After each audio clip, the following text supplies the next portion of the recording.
Good morning, everybody. It's Monday. Spring has sprung. Oh, I'm so excited. I love it. Yesterday was a beautiful day. Had a nice family lunch with some friends from all over the place. It was fantastic. I could feel spring and summer in the air. Go like this. It's lovely. Morning, Leigh-Ann. Hi. How the hell are you? All good. Yeah. Do you like this? This is awesome. Yeah. I might have a little lie down. You can. That's the fun part. On Friday, Simpiwe was saying she's going to come in next week and she's going to have her snacks laid out, little blankie. And I mean, it feels a lot more, More homely. yeah, less newsy. All right. Look, there's Shani live in the comments as always. Very early, this woman. She's fucking up at times. Everyone else is fast asleep. Bitcoin Butt saying hi. All right. Hope you had a good weekend. I hope you were nice and relaxed. You did all the fun things and you got to see the people you wanted to see and none of the ones you didn't. Very important. Those ones. I've got a little bit of bad news for you today that Dr. Hanan won't be with us. Well, he'll just have to do double work on us next time. And listen, there's work to be done. We are like his most steady client at this point. I think we've had more sessions with him than anybody else. And don't think we don't turn them into sessions for ourselves. Anyway, so Dr. Hanan is, he's on a little break himself, thank God, because he needs it. Who doesn't? And this is as good a time as any to take a little time off. So we wish him well, but he won't be on the show this morning. We do, however, have a little bit of a sports update with James. Will be joining us, and then we also have. When did James become James? No, they call him in the sports show, so I just thought it was appropriate. They do, right? That's true. By the way, speaking of the sports show, if you were paying attention over the weekend, you will know that because of a certain football match that was held on Friday. Was it yesterday? Yeah. No. But when did they do the challenge? Was it? Yeah. So how come he did the freezing ice bath? That was last week. Okay. So I'm talking about Sandile, who went to Ben's house and got in the ice bath. First time ever. It was like a punishment for him. And they gave him 2 minutes in there, and it's hilarious. Are we going to release that today? Yes. Okay. Very, very good. I've seen the before reel before they've done any edits to it. Man, that poor guy suffered. But, if you support a shit team, I suppose that's what you get, right? So that's coming up. And then we're going to speak to someone a little later. He's a Greek guy. His name is Skip Archimedes. You like? It's nothing, not related Very to good name. Achilles. No, Archimedes. Okay. Archimedes. Yes. You remember Archimedes? It's the one, he jump in the bath, he go, "Ay, Eureka, I got it." And run down the street, there are no clothes. Oh, yes. Yes, that is Archimedes. This one is Skip Archimedes. And Skip Archimedes will be joining us, a transformational holistic health coach, Leigh-Ann, to get us ready for summer. Isn't that exciting? Very much needed. Very much needed. Okay, so a lot to get into today.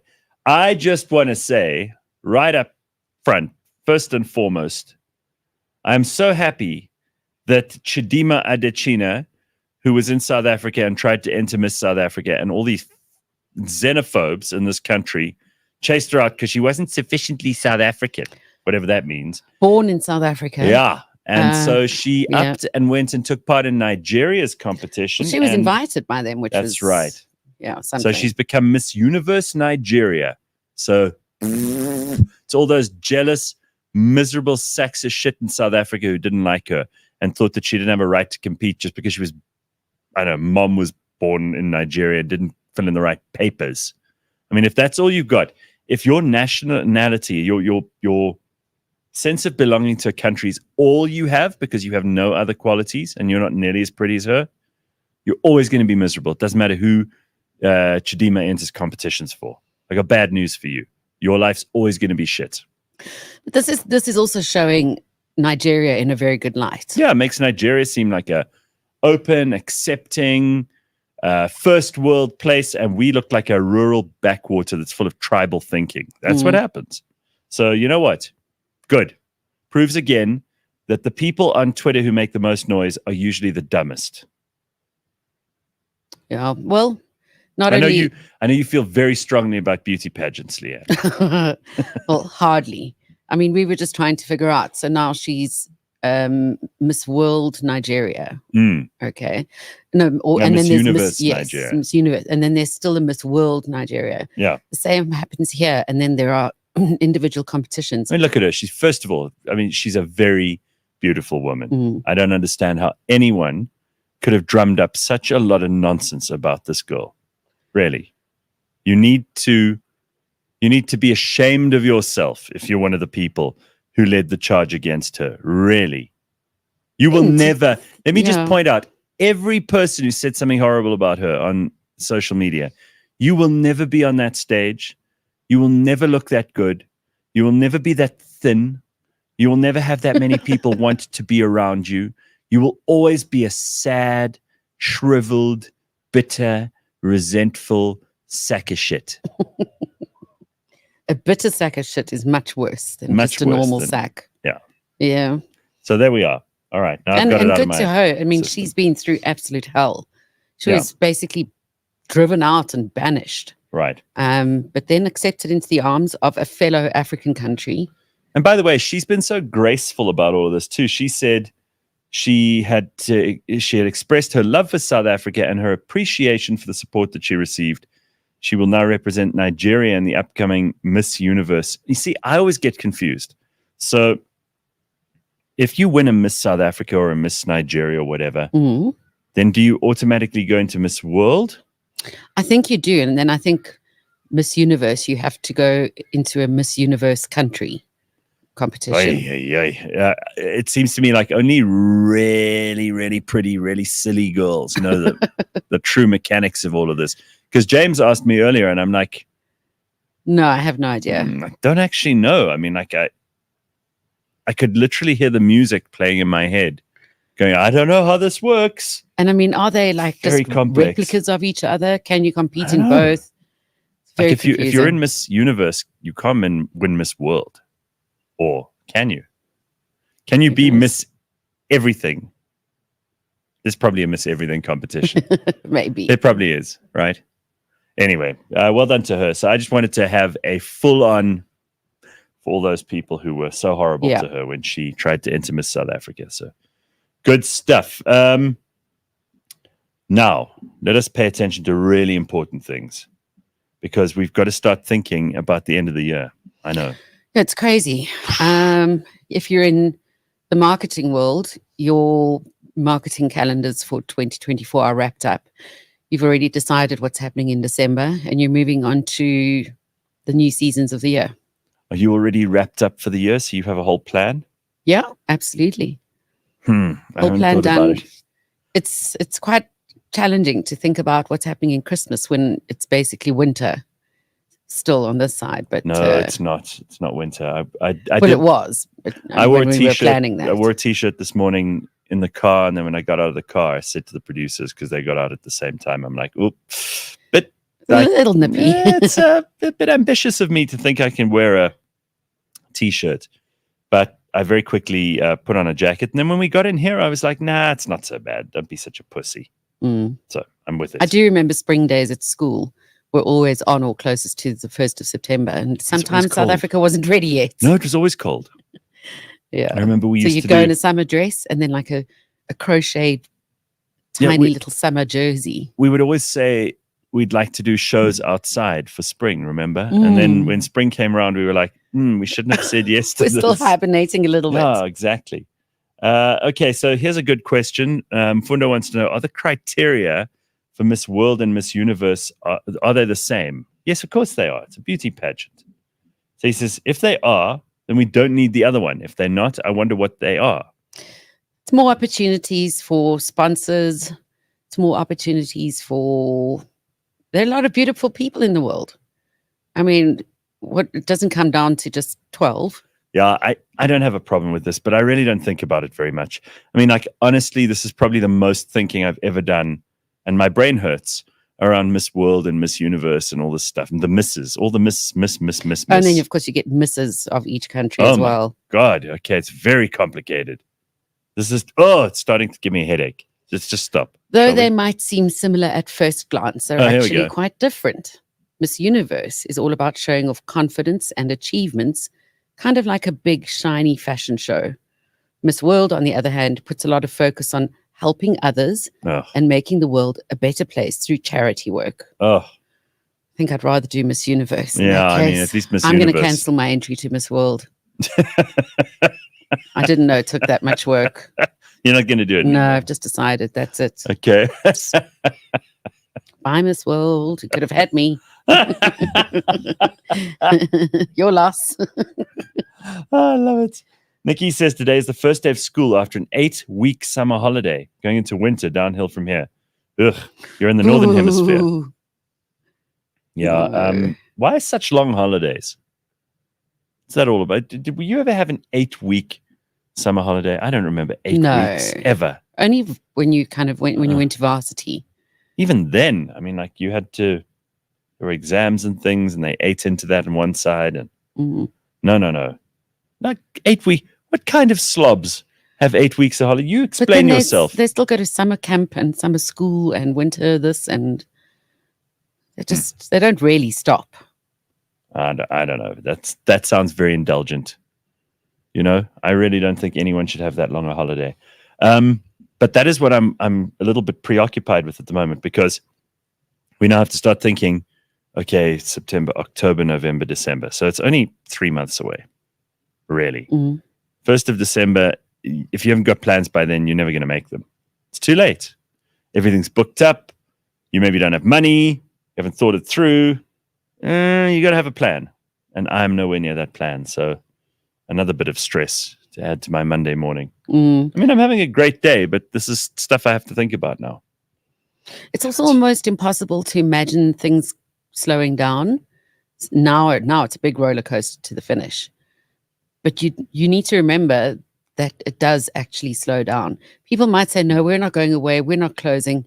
But there are 2 weeks where no one's communicating with anyone that's else. true. Yeah. There's that to look forward I to. quite like that. Yeah. I mean, I'm not against us all just shutting down communications for that week between Christmas and New Year, definitely. And maybe a little bit on either side, Mm. right? That's what you're talking about.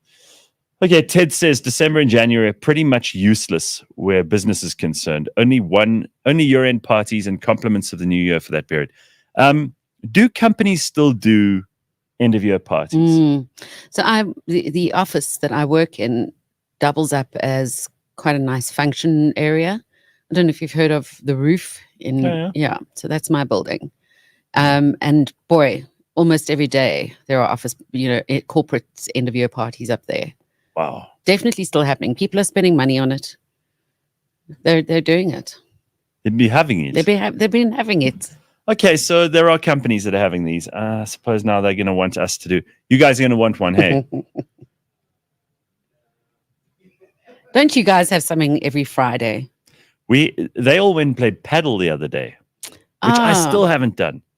I still have never played paddle. I've got to give it a try at some point. We had an amazing paddle event this week, and it was on the most beautiful day of the week. It was just sunny. It felt like being in Camps Bay somewhere. It was just done Wow. up so beautifully, and Camps Bay and Joburg. the influencers. Wow. How high were you? I must just take my hat off to content creators, and I'm really inclined to call them content creators. Yeah. They work really hard. It's a very competitive world. It seems glamorous, but then they're doing their job. But all you have without them is just a venue with pretty decorations. When these girls and guys came in their paddle outfits, which were very demure and very cutesy and very There's demutesy. that word again. The place just came to life. They literally walked in and immediately were sitting on the court with their leg up on the net, and some of them had photographers. They brought the vibe immediately. They were pouring water from canister to canister and making things with bowls and piling bean bags together and doing. It sounds like a production. Holy hell. That's what it was like. And they all it's as if they were born knowing what to do. speaking of being born, knowing what to do, even I watched the rugby Oh, yes. on Saturday. And, Saturday. And it was, I mean, my whole weekend's a bit of a blur. It was so much fun. And I could see there was such a vibe at Ellis Park. Mm. I know people who were there. And they said to me it was unbelievable. It felt magical. And I watched the beginning, obviously, with the anthems and the vibe. And when Gayton McKenzie walked in and everyone cheered for him. And I thought, wow, this is a happy country. You know, we were talking about this, Simpiwe and I, on Friday's show too. This whole no DNA, just RSA. And clearly, this is something that people are picking up on. I love it. Makes me very happy to see this. So I had a very real spike in overall happiness over the weekend when I saw that. And congrats to the booker for just pulling off an unbelievable win. Because there was a point in the game where I was like, oh, this doesn't look good. And they're just phenomenal. The less I say about sport, probably the better, because I know so little. But I just love it. And it's so nice to see, South Africa feeling good and proud of something. The bad news over the weekend, I was absolutely horrified to hear about the death of Thabiso Sikwane, Fresh's wife, and a woman who I've known for a long time in the media business. Just such an absolute sweetheart. She was always full of smiles and generosity and love. And apparently the family released a statement over the weekend that she had some kind of cardiac situation, some sort of heart situation. And it was clearly very sudden. Yeah. But very, very sad because, knowing the family a little bit, it's horrible when it happens to anyone. But when you know people, it's so much harder. So condolences and lots of love to the Sikwane family and to everybody who knows them and everybody who knew Thabiso. It's very, very sad.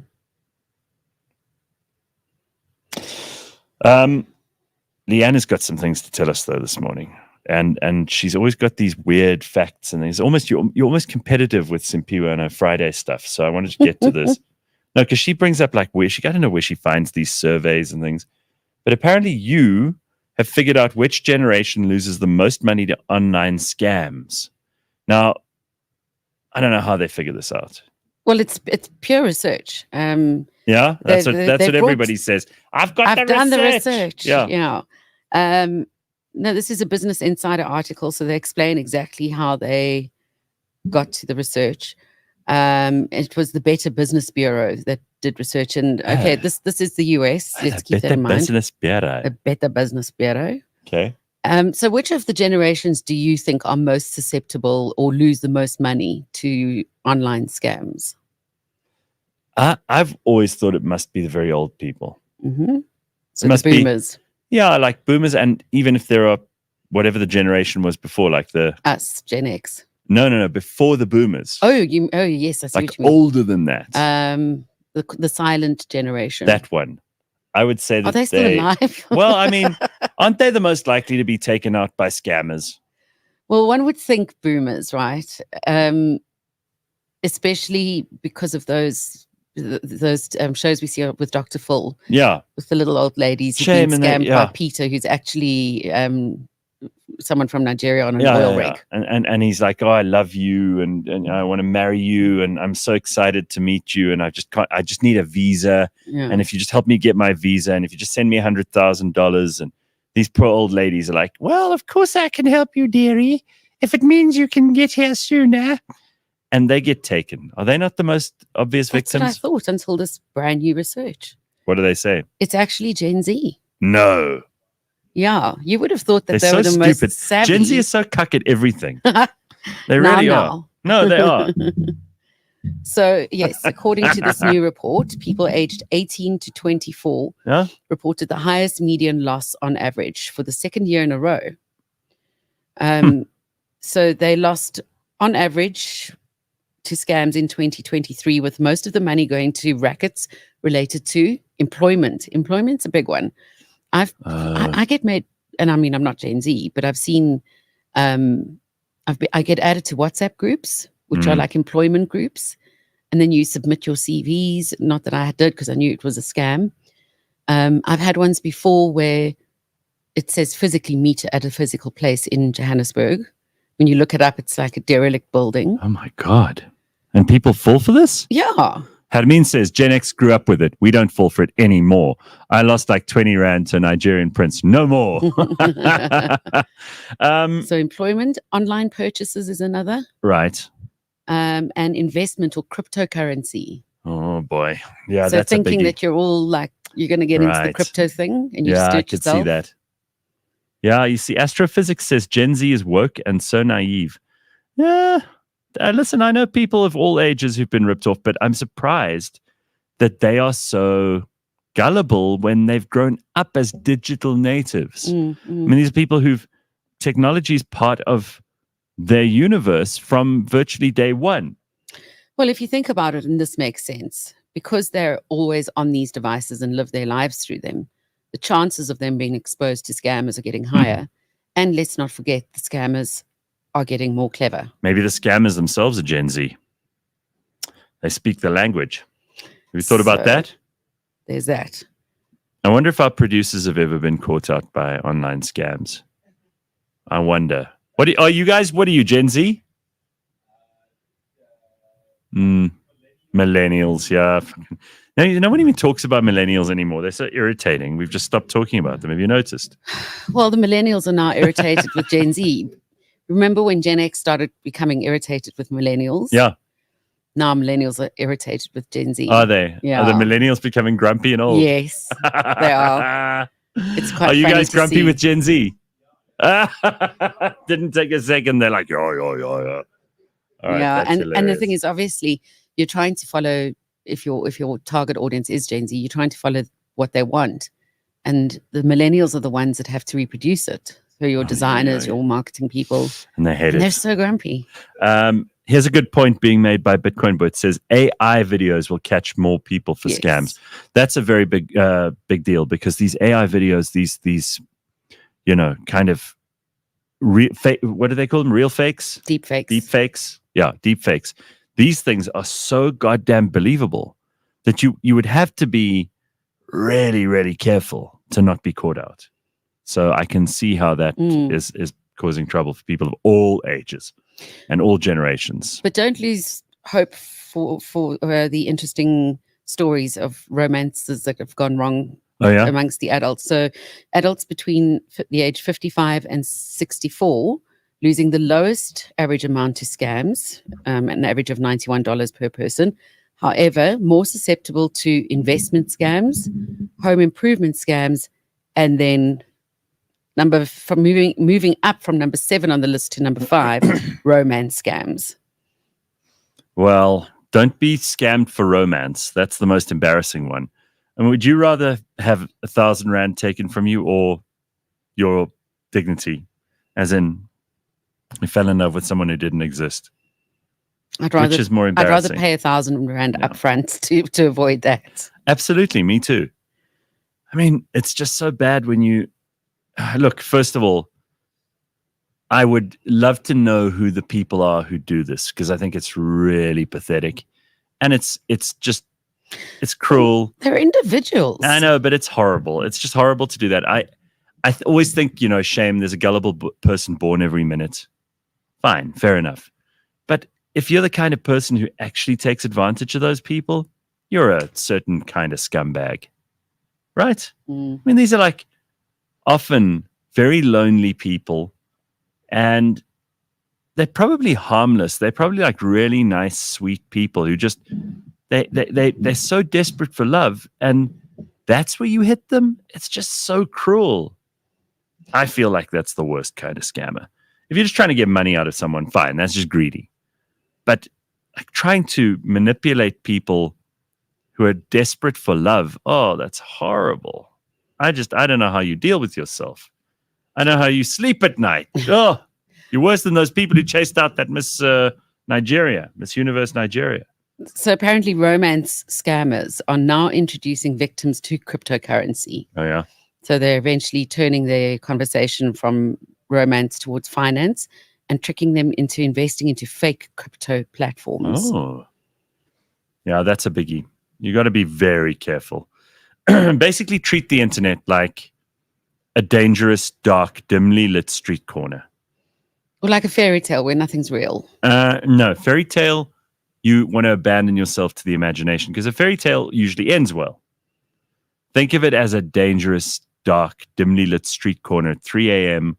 with a lot of really dodgy looking men in trench coats wandering around.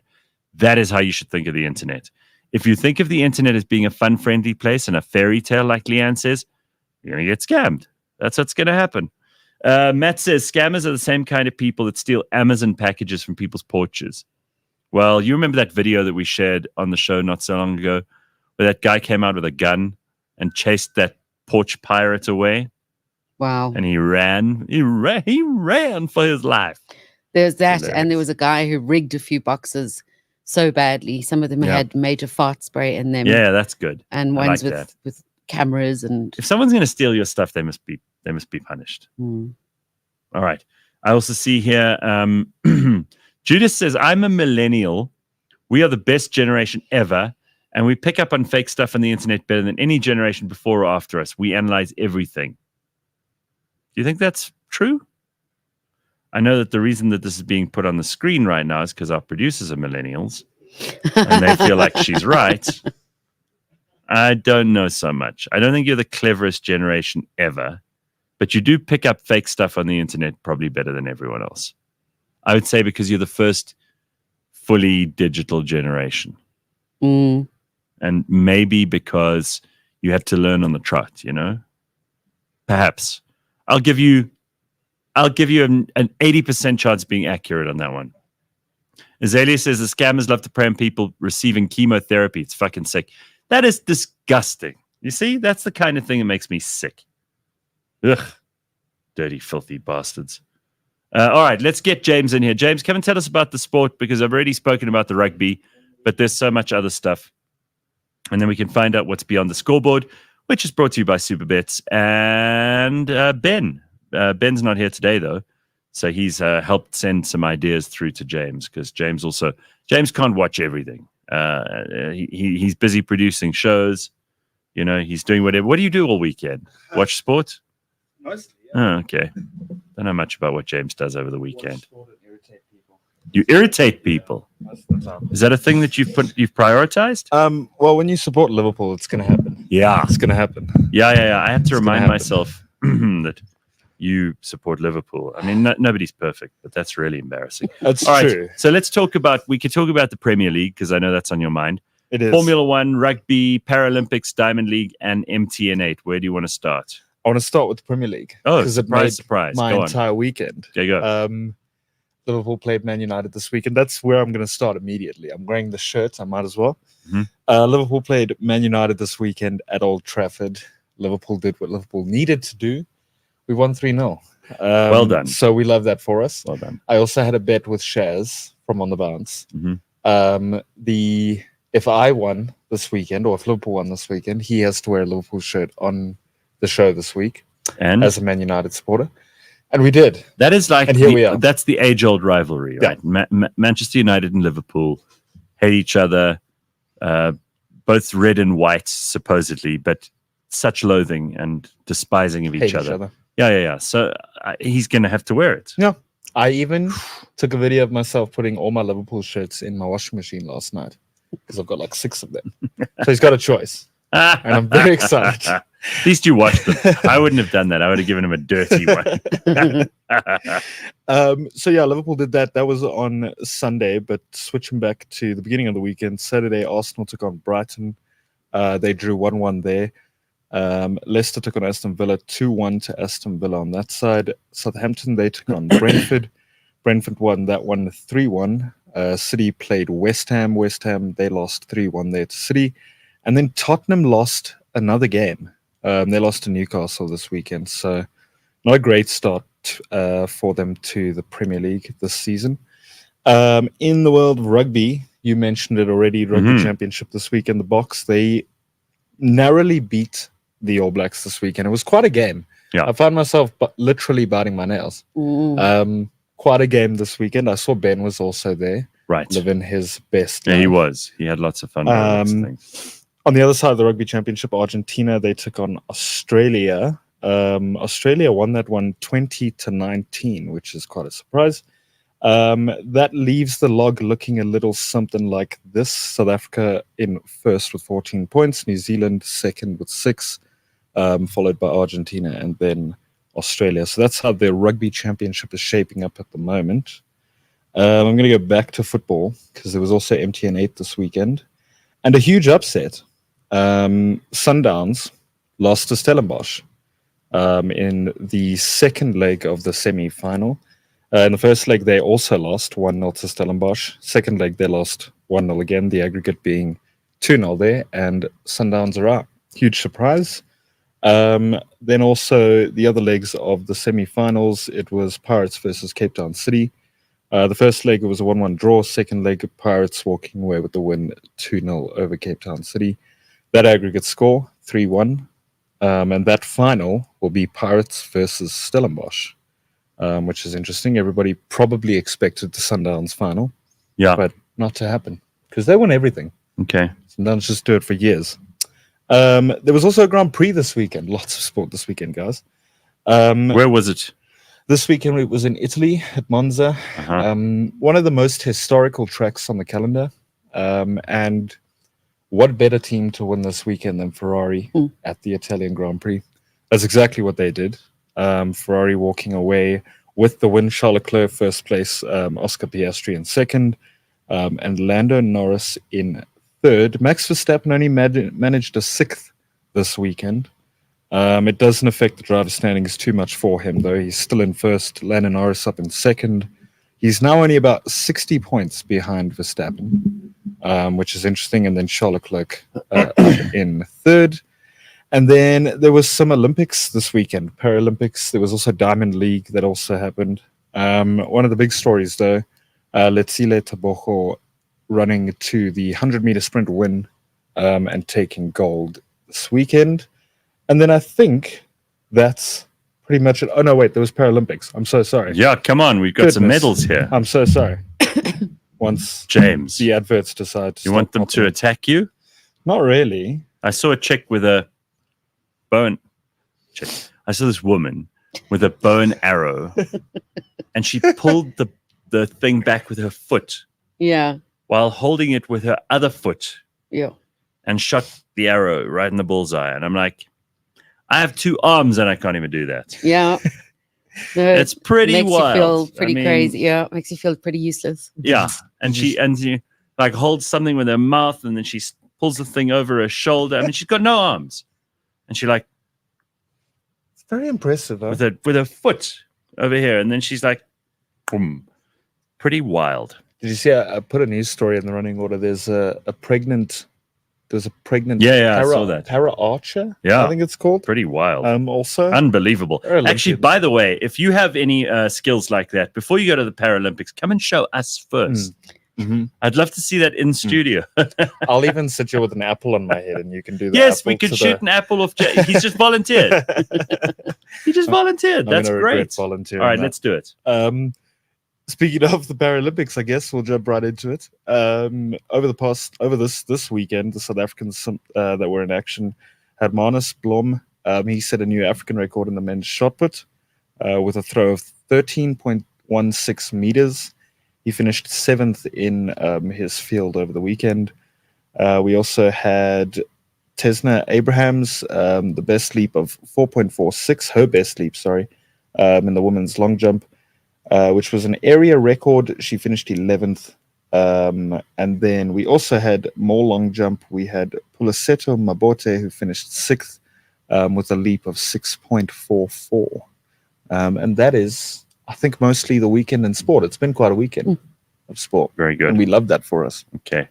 Yes, we do. Mpumelelo Mhlongo, the winner of that medal for South Africa. Very, very good news at the Paralympics. We'll take all the medals we can get. We will. Right, Leigh-Ann? Absolutely. For sure. All right. Thank you, James. No worries. Thank you, guys. You may leave and carry on with your day of work. All the things you have to do. Yes, irritating people. But the story about this pregnant para archer, Sure, that's a para archer. Yes. That's That's what we call them. Archer. Her name is Jodie Grinham. She beat Paralympics GB teammate and defending champion Phoebe Patterson-Pine to win bronze in the women's individual compound. Now, apparently, she's 7 months pregnant and secured her first individual Paralympic medal after previously winning compound mixed team silver at the 2016 Rio Games. So she did this with, being 7 months pregnant. So you don't, I don't, we don't, none of us have any excuse. Honestly. She's got a lot to deal with at the I know, moment. and she's still winning medals. So frankly, Wow. I read this stuff and I'm I wonder how many babies were in uteri. Is that what in you say? utero. In Yeah. utero. While their parents or mothers went on to win medals. Or how many babies were made in Paris during the actual Olympics? A lot more. That would be fun to know. Than the former. Definitely. There are a whole lot of Olympic baby. You like wind back the clock and you find out, okay, my mom was pregnant here. She must have conceived me on, she was at the Olympics. That dirty hoe. I wonder which Olympic athlete could be my daddy because my mommy won't tell me who my daddy is. How exciting. You could basically watch the Olympics over and over again, try to guess who your dad is. And that would be a fun game for anyone to play. Terrible. All right, let's get on to some other things. Apparently, Love for Cats has lured students into a course which uses feline research to teach science. So, again, cat people, Leigh-Ann is such a person. I've got a friend, she has 7 cats. She's not single, so you can't really call her a cat lady. Yeah. But she's getting dangerously close to it not mattering whether she's single or not. 7 cats is a lot. Yeah, I have to say I've beaten her with 8 at one time. But yes, now I'm down to 2. I've never got a new one. No, but you were the queen of cat ladies for a while. Yes, absolutely. Yeah, definitely owned that. So, it wouldn't be difficult to attract people to certain course if you promised them cats. Well, the whole thing is what prompted the idea for the course is this evolutionary biologist. She actually spent her career studying small lizards in the Caribbean, so very specialized. Wow. She happened to be a lifelong cat lover, and it never occurred to her to do anything scientific with this love for cats and house cats. Like she says, they're actually quite hard to study. And this is someone who studies lizards. Why? Cats hard in to general. study? I mean, house cats, because you don't follow them around all day. But you can attach a tracker to them these days and see what they're up to. It is different now. It's different an now. incredible thing to see, by the way. If you, I don't have cats, but for people who do, they've attached these trackers or they put a collar on their cat with a little chip in camera on it. And you see how far they range away from the Yeah. house. I mean, a dog is confined, obviously, to the yard, however big that is. But cats can go anywhere because they hop over walls and they explore far, like 3-4 kilometers away, and your cat's coming home that night for supper. And you think she's just been in the tree. The same friend of mine who has all these cats, we suggested to her the other day that because she's got all of them, she should start a little like cat cafe, because they've got these apparently already where there's people one in can, Kailami, people Forward go, Rock. people go and then they sit and they have tea or coffee or whatever, and the kids pet the cats. And for people who don't have animals, it gives them a chance to be around animals. I think that's a very cool idea. And then you can adopt them as well. Oh, okay, Yeah. that's very cool.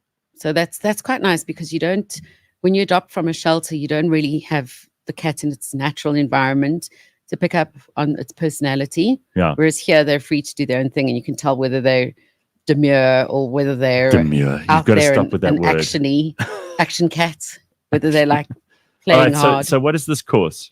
So the course is about the past, present, and future of cats, where they came from, what they do, and what their future may hold, and how scientists address these sorts of questions. It's very important, this, huh? Well, you know what?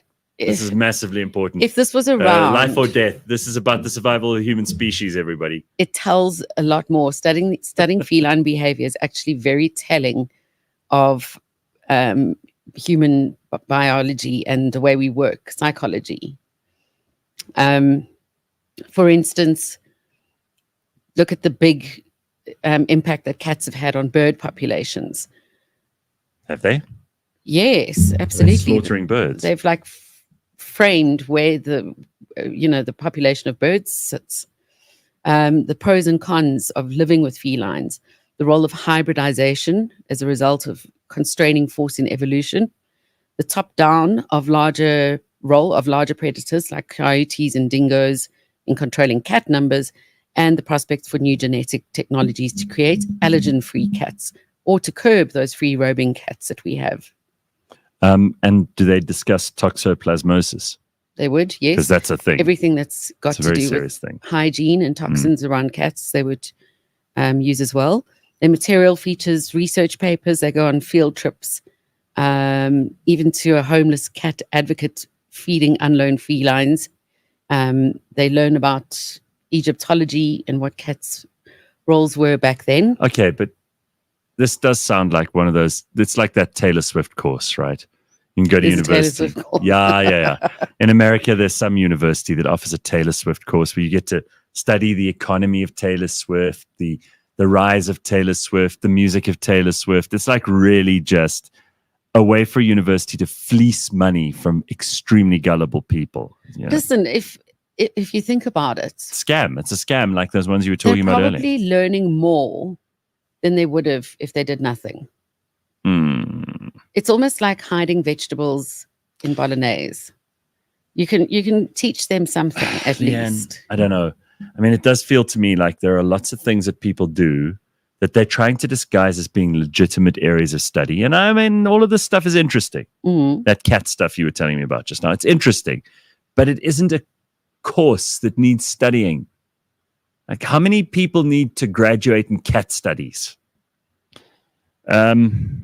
No, I totally agree. You I know? mean, if my gonna help child asked humanity. me to go and do this course and I knew that they could do something that was a lot more involved, then Or a lot more useful to society. a lot full more stop. useful.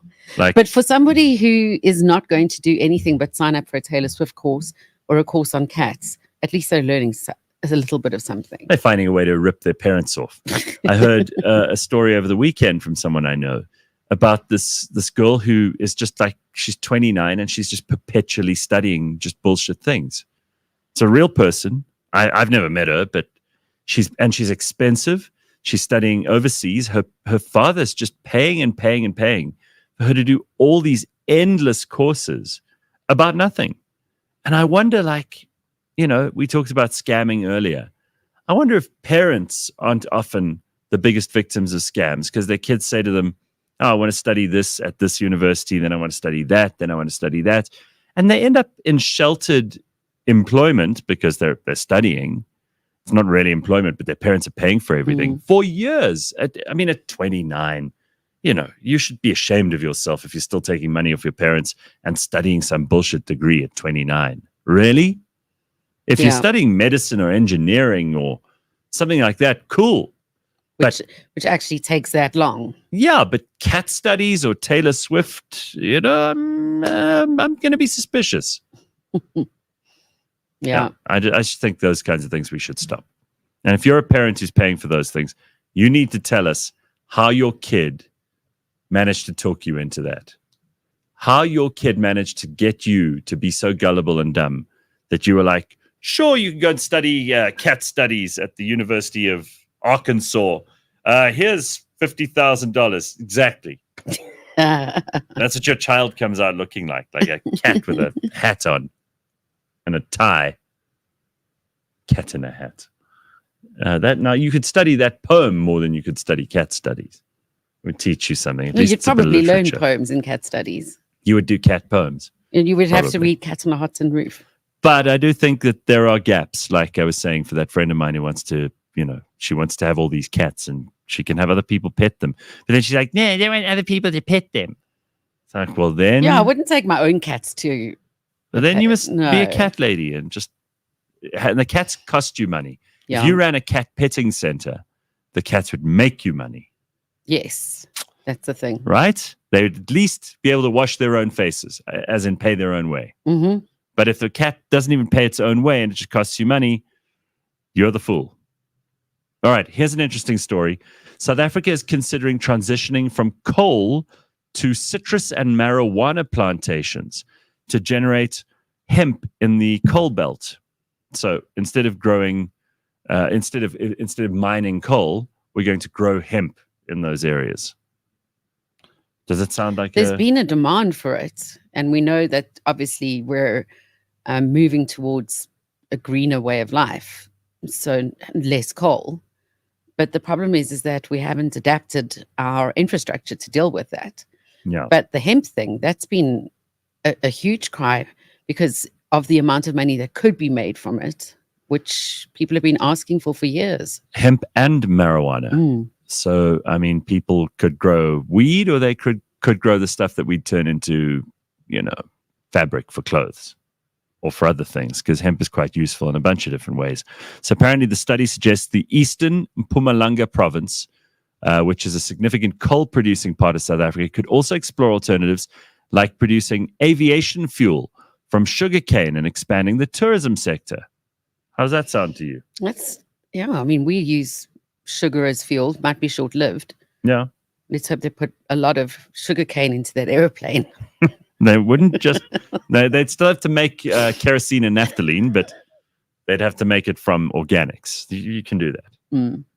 There's a process called fractional distillation. All right. Ugh. I don't know. I've just studied cats. What would I know? All right. Well, anyway, they're going to transition away from coal, and it could lead to job losses in the region. It is vital to address the potential socio-economic challenges. You see, this does sound to me like one of those green scams. We're talking a lot about scams this morning, but it's almost as if there are a group of people in the world who just want to ruin other people's lives by changing the economy. Coal is a perfectly useful thing. Thank you very much. I'm sure that all of us over the course of this winter at some point cooked something over coals, right? So necessary resource, useful resource, something we should be very proud that in South Africa we have a lot of. But for some reason, there are a whole bunch of people who are just absolutely hell-bent on stopping that industry, even though we have so much of it, and turning us to hemp and plant fuel and all these other things, which are expensive and difficult to manage. I did mention the other day, didn't I, that I went driving through the Eastern Cape, and that beautiful landscape between PE and Plet. Mm. You've got these magnificent mountains on the right-hand side as you drive towards Plet, and you've got these plains that lead to the sea on the other side, and they're now overrun by these hideous windmills. Oh, These yes, of monstrous great windmills that just dot the landscape, and it's ugly. And I don't know how much electricity they generate, but I can't imagine it's nearly as much as a coal plant. There's no way. I mean, we've seen the numbers across the board. There is no windmill that is able to power even a small suburb. So it just seems like such a blot on the landscape. It's like such an ugly thing. And someone clearly has got this bug up their ass that they have to get the rest of us using this stuff. And I don't know if I like it. So I'm all for hemp. I'm all for weed. I'm all for sugarcane, all of that stuff. That's great. But coal is also a good business, you know? And frankly, it was coal that got us through so much of the hardship of the load shedding that we were in. It was bad coal that started it in many cases. Except when it was wet. Yes. Yeah, it was bad coal, but we needed coal. This country runs on that. So don't turn your back on it. How about that? Mm. Maintain a sensible path. All right. Did you get up to anything fun over the weekend? I wouldn't say fun, but because when I was actually doing the show with you last week, Monday, at about 7:30, I received a message during the show to say that a friend of mine had passed away. Oh, God, Leigh-Ann, that's horrible. And she's Jewish. And for the first time, I experienced a Jewish funeral. It happened straight away. Yeah. Yeah. So that was at 7:30. She'd passed away at 6:30. Got Sure. the news at 7:30, and the funeral was at 1. Wow, same day, huh? Mm. Mm-hmm. Yet there was so much about it that completely made sense to me. I was speaking to my brother. We were brought up from a young age as Christian, but then, allowed to make our own choices. And if you look at the way we do things, the person passes away, and then up to a week later, you could still be holding a memorial service. There would be a cremation, and at the memorial service, there would be speeches, eulogies, quite a big, gathering of people. And here, you receive the shock, and on the same day, in this case, it's either the day or the day after. the mother of friends of mine, right? Yeah. They receive the shock that their mother has died, Mhm. and a few hours later, you're in the cemetery. Yeah. It's hands-on. Mhm. You're walking through the red sand. Yeah. And you're digging a hole. Yeah. And throwing sand onto the coffin and literally burying your mother. Mhm. That trauma in one day is absolutely agonizing, but it's done in one day. Oh yeah. So I've probably been to, ironically, over the last couple of years, more Jewish funerals than any other kind, and I have to say there's something to it. Mm. I don't think anyone has a lovely time. I don't think No, of it's course ever not. nice saying goodbye to anybody. But the idea that you can get it all done in one day, and that it's over fairly quickly, and that you have some time afterwards where friends and family come round, it's called Shiva, Mm. and basically you see sit people, Shiva and for- I mean, you don't have to say anything to them. You just sit there. You don't have to talk, That's the thing. and it seems to me like the most sensible way of getting through these things. But it is for people who are used to a much more drawn out, much more lengthy, Planned. much less kind of. It's quite rough. I mean, like, you see the coffin go in, and the guys have to put soil on top of it, and I mean, And I've done that at a Wash number of their funerals now. shoes and hands afterwards. Yeah, and because you're you've like, got sand on you. Wow. Okay, It's that a- was quite something. But it's done. And Yeah. then you can carry on with your life. And I suppose you get rid of that. You don't have to draw out the trauma and the sadness of it for too long, which is probably not a good idea. And it's almost as if you're taking somebody who's in a shocked state and doing all of the hard parts Straight away, immediately, yeah. and getting that done. No one has to sit and think about what they're going to say and think deeply about the person and mourn in that way. Yeah. I mean, even just being amongst the public who are, friends and family, but still there are so many other people that pitch up. Even that is daunting. Percy Stashosa says that Zulu funerals are legit too. I've been to one or two of those. The Jews are efficient, man, says Carl. MM says, what's the reasoning behind the quick burial? Well, it probably in ancient times comes from the fact that you're in a desert and it's hot and you have to bury people because you don't want to keep a body above the surface for long. I mean, that's probably the reason, but it does make sense emotionally to me. I think there are spiritual reasons as well, but I mean, physical, spiritual, emotional, it makes a lot of sense. And Muslims do the same thing. That's correct. It's also yeah. quick. And then to bring us back to happy thoughts, because Yes, that was yes. Leigh-Ann. I was hoping she'd say, oh yeah, I had a marvelous weekend. But instead she brought up funerals. I'm just going to stop asking you about your weekend from now I don't on. know what else to say. Roxanne reminds us happily that it was spring day yesterday. The smell of jasmine is in the air. It's time to party. Ah, so good. And Carl says that each of those windmills in the Eastern Cape can power 3 microwaves or 2 electric blankets. And they're so ugly. Not even a hairdryer. Yeah, not even a hairdryer. How embarrassing. Really, just terrible.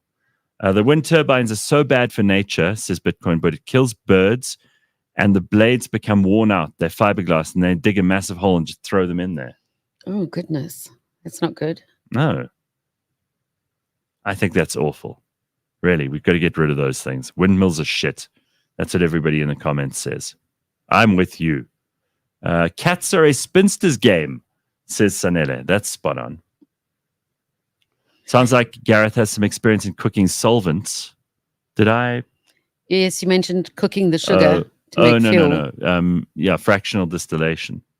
No, that's you learn that in organic chemistry at high school. Mm. It's not. Please, don't attribute to me special knowledge that I don't have. Is there currently any certification for selling for private use? You mean energy or marijuana? Yeah. Because we've been over a lot of things this morning. I don't know. Marijuana, I think you can have a kilogram. That's the maximum. Anything more than a kilogram, thought it was you're one joint that you're allowed to have with No, you. you can have up to a kilogram, I think. If anybody's a serious weed person in the comments, let us know. Yeah. Some companies started creating tube houses with wind turbine blades. Ugh. See, now this is where like sustainability just becomes a joke.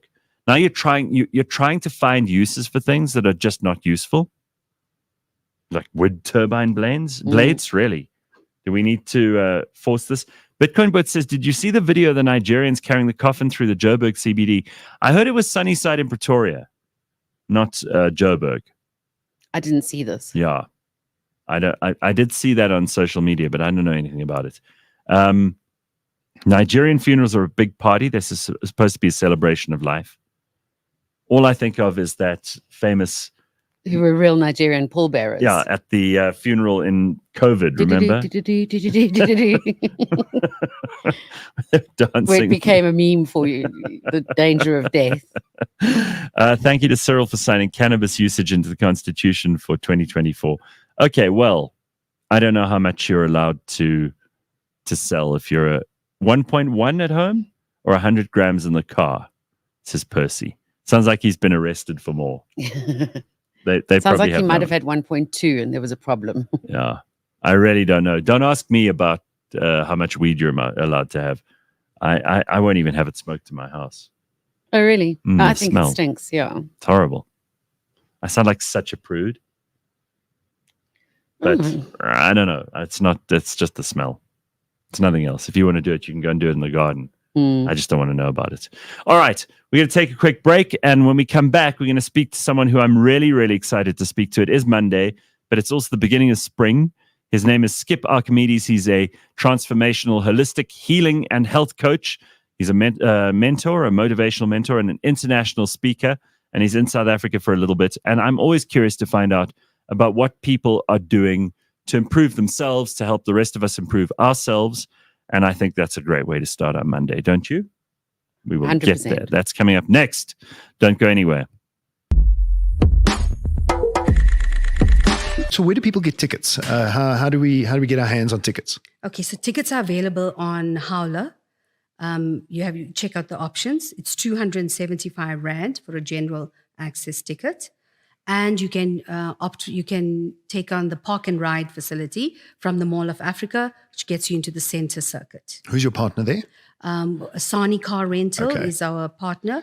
20 shuttles running between Mall of Africa into the circuit. So people arrive at Mall of Africa, just look out for Sani Car Rental. Yes, it's at gate entrance 6 and 8. Okay. Look out for the Sani signage, the festival motoring signage. There's branding all over to direct the visitor.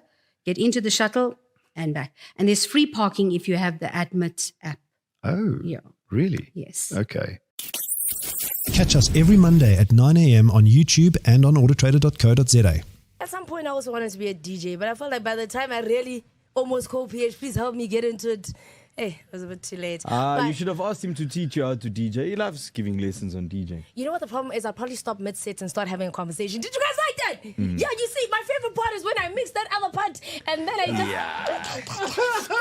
I talk too much. Yes, but you know the things that you need to DJ nowadays, you've got all of them. You're hot, you have bums, you could just play a song and dance.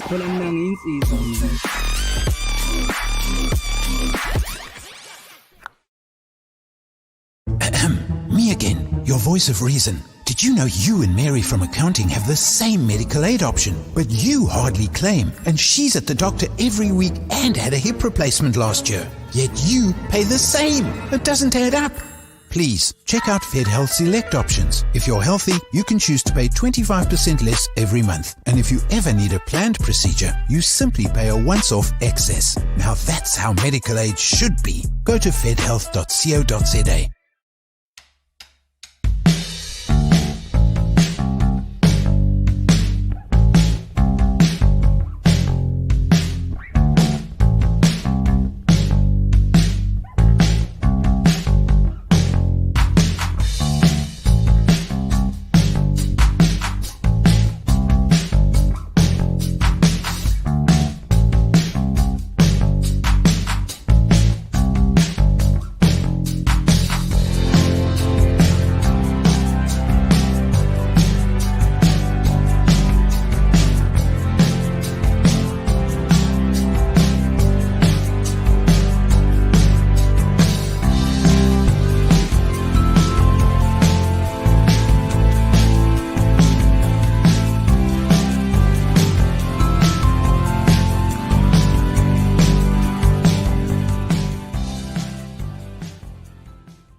All right, good morning.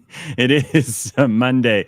We're into the month of September and spring is sprung. You can feel it. There's something cool going on in the air and it's not just the smell of jasmine.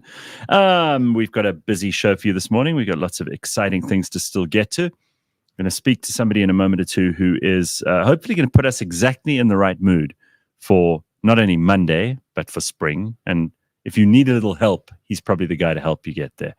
We'll talk to him in a moment or two. Skip Archimedes, who will be with us in just a short while. And Leigh-Ann Moll's here. Look at her in resplendent glory after a weekend of misery, whatever, playing paddle or something. Get through it all, you know.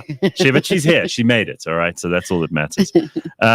I watched the first 3 episodes of the Lord of the Rings, Rings of Power thing. Because a friend of mine is a massive fan and he's like, you got to see this. And I thought, all right, I'll get into it. And then, unfortunately, I watched the first one, so I had to watch the second one, and then I had to watch the third one. But I don't know how they're releasing them, so I'm not even sure what happens from here. Do they release the next 3 in a batch, or are they one at a time? So now I'm a little bit hooked, and I don't know what to do about it. It's the first show I've watched in a while. I'm sure there are many geeks who will help you out with what to do next. Yeah, especially the comment section's probably got some answers for this, but I got into it and I didn't think I would, but it's good. I like it. It's fun. It's fun to watch. There are good characters in there. They've managed to pick up some of the storylines from before. So it's making a lot of sense. I'm enjoying it. But apparently, I'm going to report you to the police and they're going to track you down, says Surviving Life. Wow. This is to someone in the comments section. Oh, is there a bit of a war going on? I don't know. I mean, there's always something going on there. I thought that was help on Rings of Power, but clearly not. There's like some other power display going on there. All right. Apparently, if you're looking for somewhere to go, there's an Airbnb that's an old train. Yes, but it's not local. Where is it? In America? It is. But to me, this is such a nice idea. Especially, South Africa's got a great history when it comes to trains. Look at our Blue Train, our Rovos Rail, things like that. Yeah. No, there's that train in, I think it's Skakuza in the Kruger, on the bridge. Yes. That you can also stay in overnight. And in Matjiesfontein as well. Yes, that's right. In the Cape. That's correct. So there are a couple of these. There's some train restaurants. There was one famously near the Oriental Plaza as well. Okay. In Joburg. But yeah, this was just a nice little story. It was, this family who lives in Derry, Idaho, right? Sounds terrible. Well, is it dreary, Idaho? Well, I mean, if you've looked at a map of America, Idaho's not like on the main travel route for anybody. No, certainly not. I'm going to America. I got to visit Idaho, said no one ever. No, exactly. But okay. So a father and son were called by a neighbor who said they had this old barn and they needed help bringing it down. As they were bringing it down, they found this treasure trove inside, this 1900s rail car or train car. Oh, and wow. that's what it looked like to start with. First of all, who just leaves stuff like this lying around? I know. How do you not know that you have a whole train car on your property? Wow. So underneath the barn, underneath this shed. I mean, is it doesn't look like it's in great condition. You say treasure trove, I say dilapidated. Right. That's Yeah, exactly ruined. what the owner said. The owner said this thing needs to be burned. Yeah, They found about 20 cats living in it. right. They're the cat ladies again. Absolutely stank. They found all manner of other creatures in there. It was completely rotted out. And the owner said, right, he's burning it. To which the father and son, the father happened to be a train enthusiast, bizarrely, and said, I'll buy it from you. At which point he should have said, I'll take it from you. But he bought it for $3,000. Wow. The guy who was going to burn it Yeah. got $3,000 for it. Exactly. Just shows Suddenly you show a don't little go bit of- burning anything until you're absolutely sure it's worthless. Don't say you're going to burn it. No. Be careful. You sound like a bit of a hypocrite. So the father painstakingly found some of the original markings inside the train, started restoring this thing bit by bit with his son, which I thought was a really nice project. They even found a picture inside of the exact car the day it was built in 1906. Yeah. The problem was moving it. They actually spent a lot of money trying to move it to a place which would be desirable for an Airbnb situation. Right. They didn't have that in mind, but they just wanted at first, but they wanted like a nice spot for it. But to move it was really difficult because it's in such rough shape. You want to try and keep it together.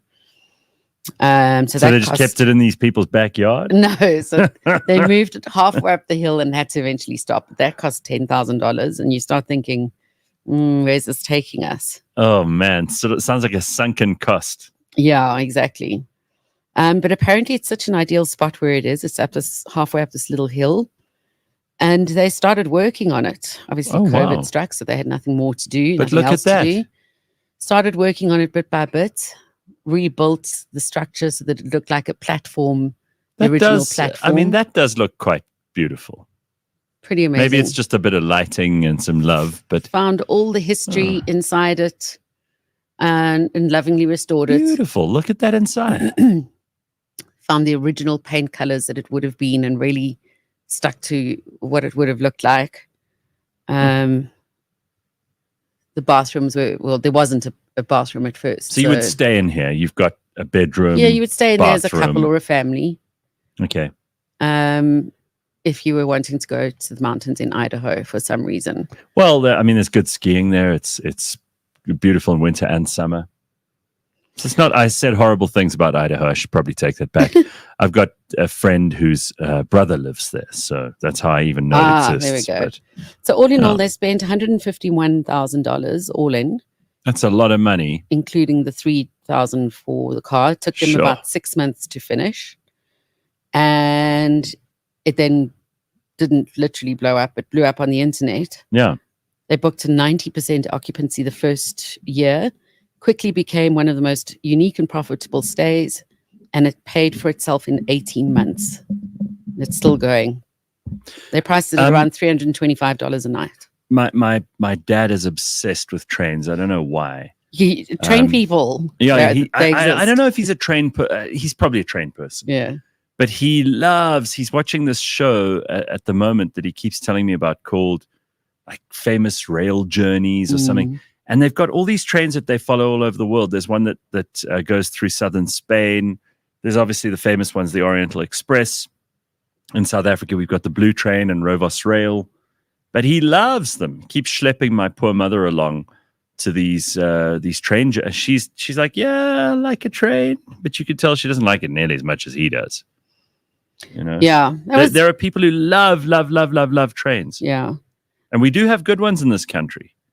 I mean, if you can get onto Rovos or onto the Blue Train, you are having a very nice time. Apparently, it's absolute 5-star stuff from beginning to end. So if that's your thing, I think that's pretty wild. Go and do it. Or if you have an idea of transforming something into not necessarily an Airbnb. Airbnb is getting a bit of a bad rap these days. But into something like that, if you've got the time and the patience. That sounds good to me. All right, so there we go. There's some fun stuff to do. And I'm going to be away. I think it's not next week, the week after. Oh, have you already booked the train? The train. No, that's not the train. I'm going to, of all places, Bulgaria. What? Yeah. It totally not the sort of place I would choose, but one of our clients is going there for a whole 4 days, and I've been invited along, and I think it could be really damned interesting. Yeah, of course. I mean, Eastern Europe is somewhere I haven't explored at all.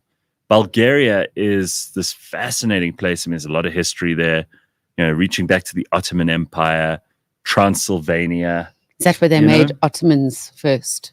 No, Leigh-Ann. The Ottoman Empire. You mean the things that you sit on? Yes. You put your feet up on. So the Ottoman Empire was Turkey from about the late 1400s right through until the First World War. So about 1918, when the last Ottoman emperor or sultan would have been deposed. But I mean, an amazing place and time, and also hotly contested. That whole area is sort of ancient Macedonia under Alexander the Great, reached up into there, and going through all the periods that came afterwards. It's been just full of really interesting stories. So I'm curious to go. But if you'd said to me, where do you want to go? I don't think Bulgaria would have made my top 50. And yet that's my overseas trip for the year. I haven't done any other international travel. Probably been doing some research. Do you know not yet. Where you're going to be? No, don't ask me anything You don't know yet? I have to tell you in a week's time. Okay, good. I haven't even looked yet. But I'm excited. Yeah, I think it'll be fun. I haven't done any serious travel this year at all, which is unusual. So I'm looking forward to it. So that's my plan. All right, let's welcome our guest for this morning. I'm very excited to speak to him. Excited to go to Bulgaria. I mean, this is even better. So we've got a guy here. First of all, I'm going to say his name the way that my Greek friends say it. Skip Archimedes, who is here with us. But his name is Skip Archimedes. He's a transformational holistic health coach, also a motivational mentor and an international speaker. And, we get interesting people popping into South Africa from time to time. And on a Monday and at the beginning of spring, I can't think of a better place or time for us to sit and talk to somebody who can hopefully help us to be better. And that's what people like Skip do. I read a little bit about him. He's overcome extreme adversity to achieve what most people think is impossible.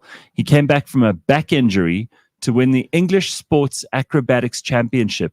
Yeah, with just 18 months, within just 18 months, rather, after he'd begun training again. Unwilling to accept the diagnosis, he went on a mission to find the cure. And with intensive research, in just 6 months, he learned how to walk again. This is incredible. Wow. And he's incredible. He's bouncing around the studio at the moment as we speak. Within 18 months, he recovered better than before and won the English championships. This is unbelievable. What a story. Huh? We are unbelievable. Humans or you? We. I think that's inspirational, but you got to explain to me how you think everybody's capable of what you are. Okay, so we've got to make things common sense.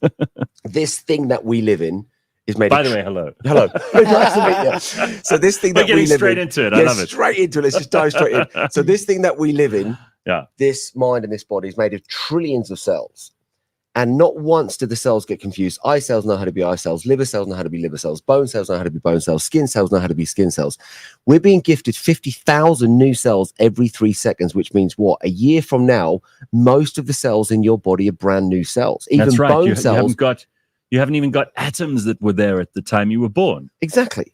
So this is complete. So a year from now, all of this is brand new, apart from bone cells, which in 7 years, that's totally brand new. So what does it mean? If we hold on to the past through what? Belief systems and programming, then guess what? We're going to be pulled back to the past. If we can learn how to let go of that, which is a bit of a challenge, because as soon as something gets in the subconscious part of the brain, it becomes a program. So, and that can seem a little bit negative to people. All right. But I before we get into this, because I really do want to pick this apart with you. I think it's fascinating, and I think you've stumbled on something that more of us should know about. Yeah. Because then we can make ourselves happier and healthier. But tell us your story first. I skipped over it very briefly there, but I mean, this back injury, this was not a small thing. No. So I was in the gym, and I'd gone through some major challenges where as a kid, I was riddled with every allergy to animals, to dust, to pollen, to grass, to feathers. was always on some type of drug for my conditions. And they told me, because every time I moved, I'd have an asthma attack. So I got told by the medical system not to exercise, because every time I exercised, I had an asthma attack. I started to get bigger and bigger and bigger. And a friend of mine, his mum ran a gymnastics club. And she said, he needs to do gymnastics. He needs to do sport. He needs to do something. We said, are you crazy? Every time I move, I have an asthma attack. You know, it doesn't make sense. She goes, no. And you were fat, so you couldn't move a lot. Not then. Yeah. And she said, what makes him weak is decreased workload. She says, because he's not doing anything, he's getting weaker and weaker and weaker. Right. So what happened was, I went to the gym, and of course, what happened? Had an asthma attack.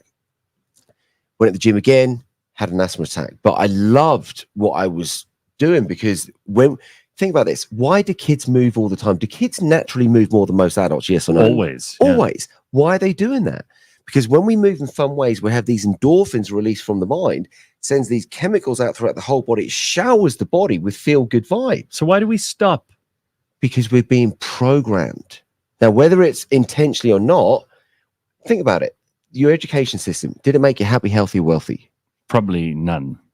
I ask this question all over. I get to travel all around the world. I'm in front of thousands and thousands of people all the time. I ask the same question. And do most adults now need to be motivated to move? Yes. Yeah. Why? Because they're not living in their bodies. They're stuck in their heads.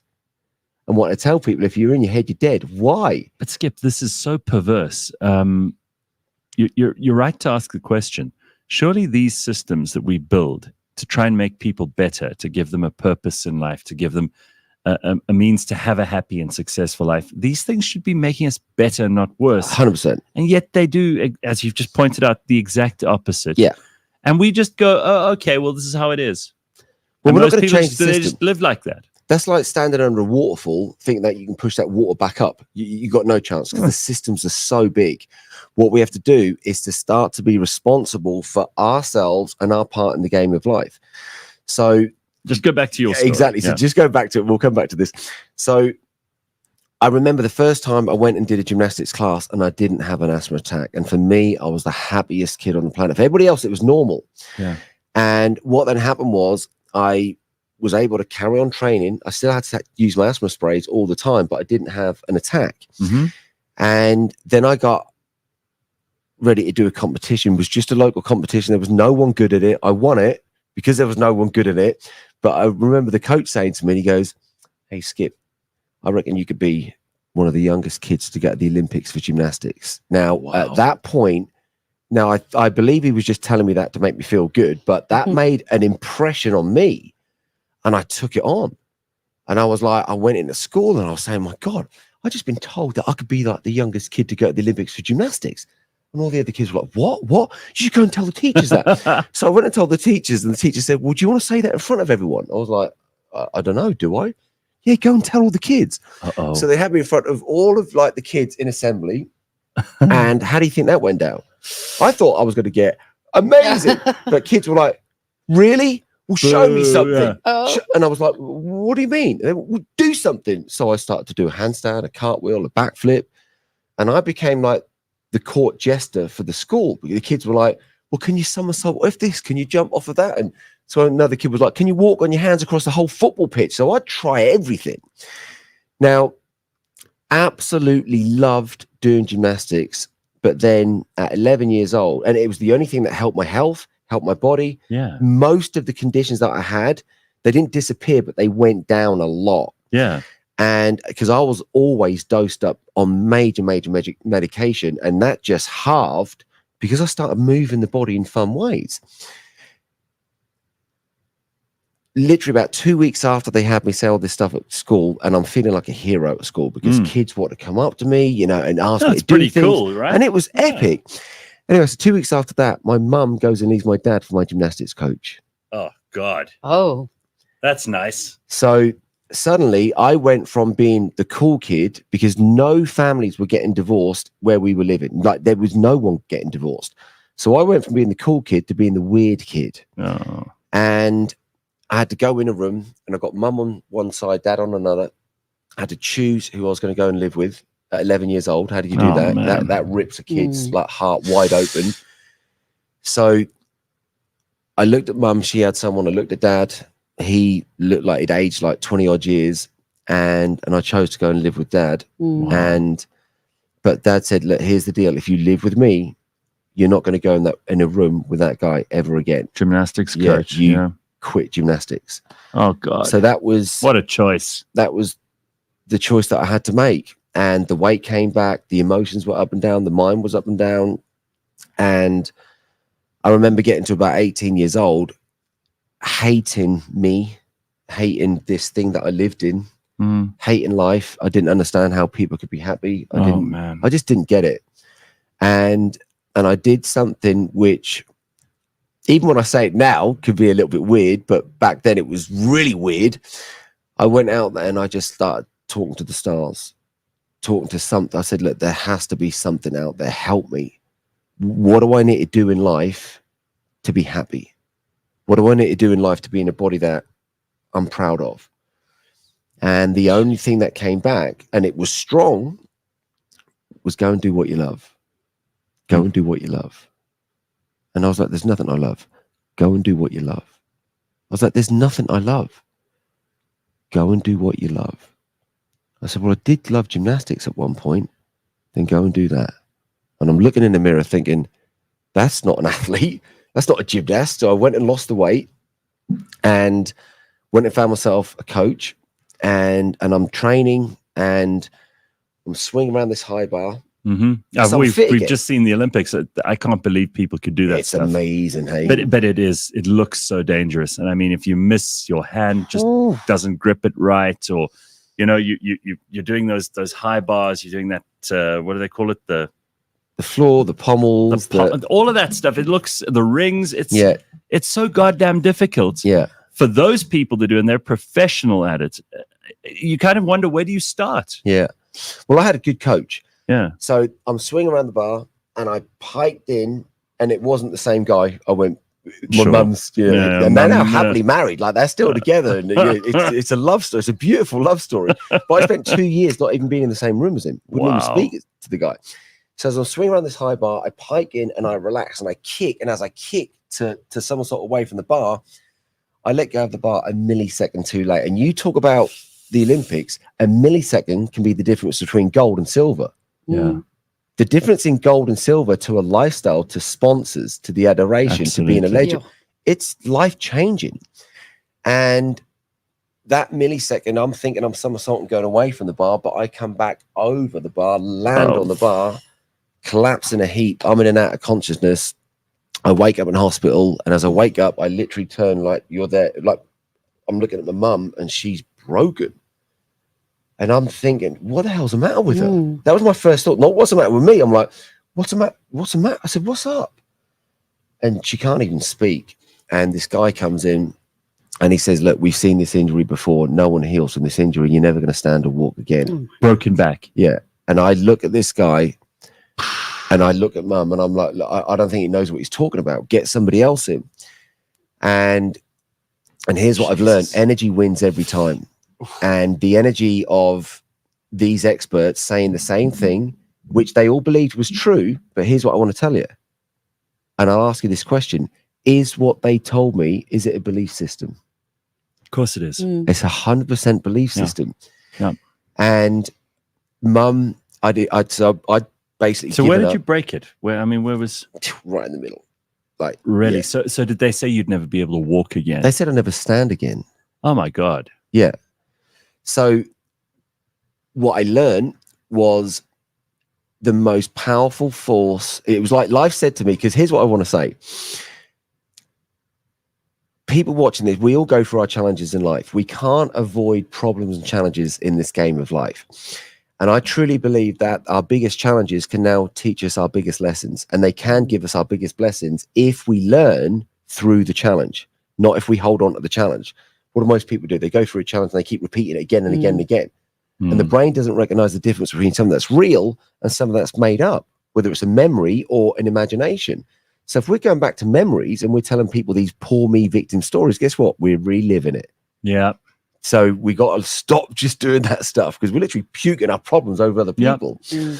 So mum comes in and she says, look, because I didn't want to speak to people. I'd literally stopped eating. I'd given up. All my thoughts were just, how can I end my life? How can I kill myself? I'm sure. And a mum, she comes in and she says, look, I didn't give birth to raise a victim. I don't know why you're here. No one knows why you're here. But I found someone who broke his back. He got told he'd never stand or walk again. He was in traction, in a machine like this, just moving, keep the circulation going up and down the body. And he recovered and went on to inspire millions of people around the world. And I said, who are you talking about? And she goes, Bruce Lee. I says, the movie star. I'm like, come on. They tell him what to say. She goes, no, I found his life story. And she says, I'm going to bring you everything on him, and you're going to start to research him, and you're going to find out how he did it. Because if he did it, there's clues in how he did it. So she starts bringing me everything, and I learned that there's only 3 ways that any of us can experience life. All of us. Guess what they are? Go on. This thing we live in through the body, our mind, and what's the third thing? Don't know. Soul. Yeah, our soul, our spirit. So we're a mind, body, spirit. So I'm like, okay, well, the body's broken. So if I can get my mind and I start believe, because all I was telling myself, I'm never going to stand again. I'm never going to walk again. I just want to kill myself. I want to end this. It was like this every day. And it was hell. And when you have hope, it changes everything. It just gave me, I thought, and I had this saying, I put it in front of me every single day. Whether you think you can or whether you think you can't, you're probably right. And every thought I had before was, I can't. And I thought, if I just get rid of the T and I just say I can, I've got nothing to lose here. Let's just try a bit of hope. Let's try see where this is going to go. Sure. And here's what I learned.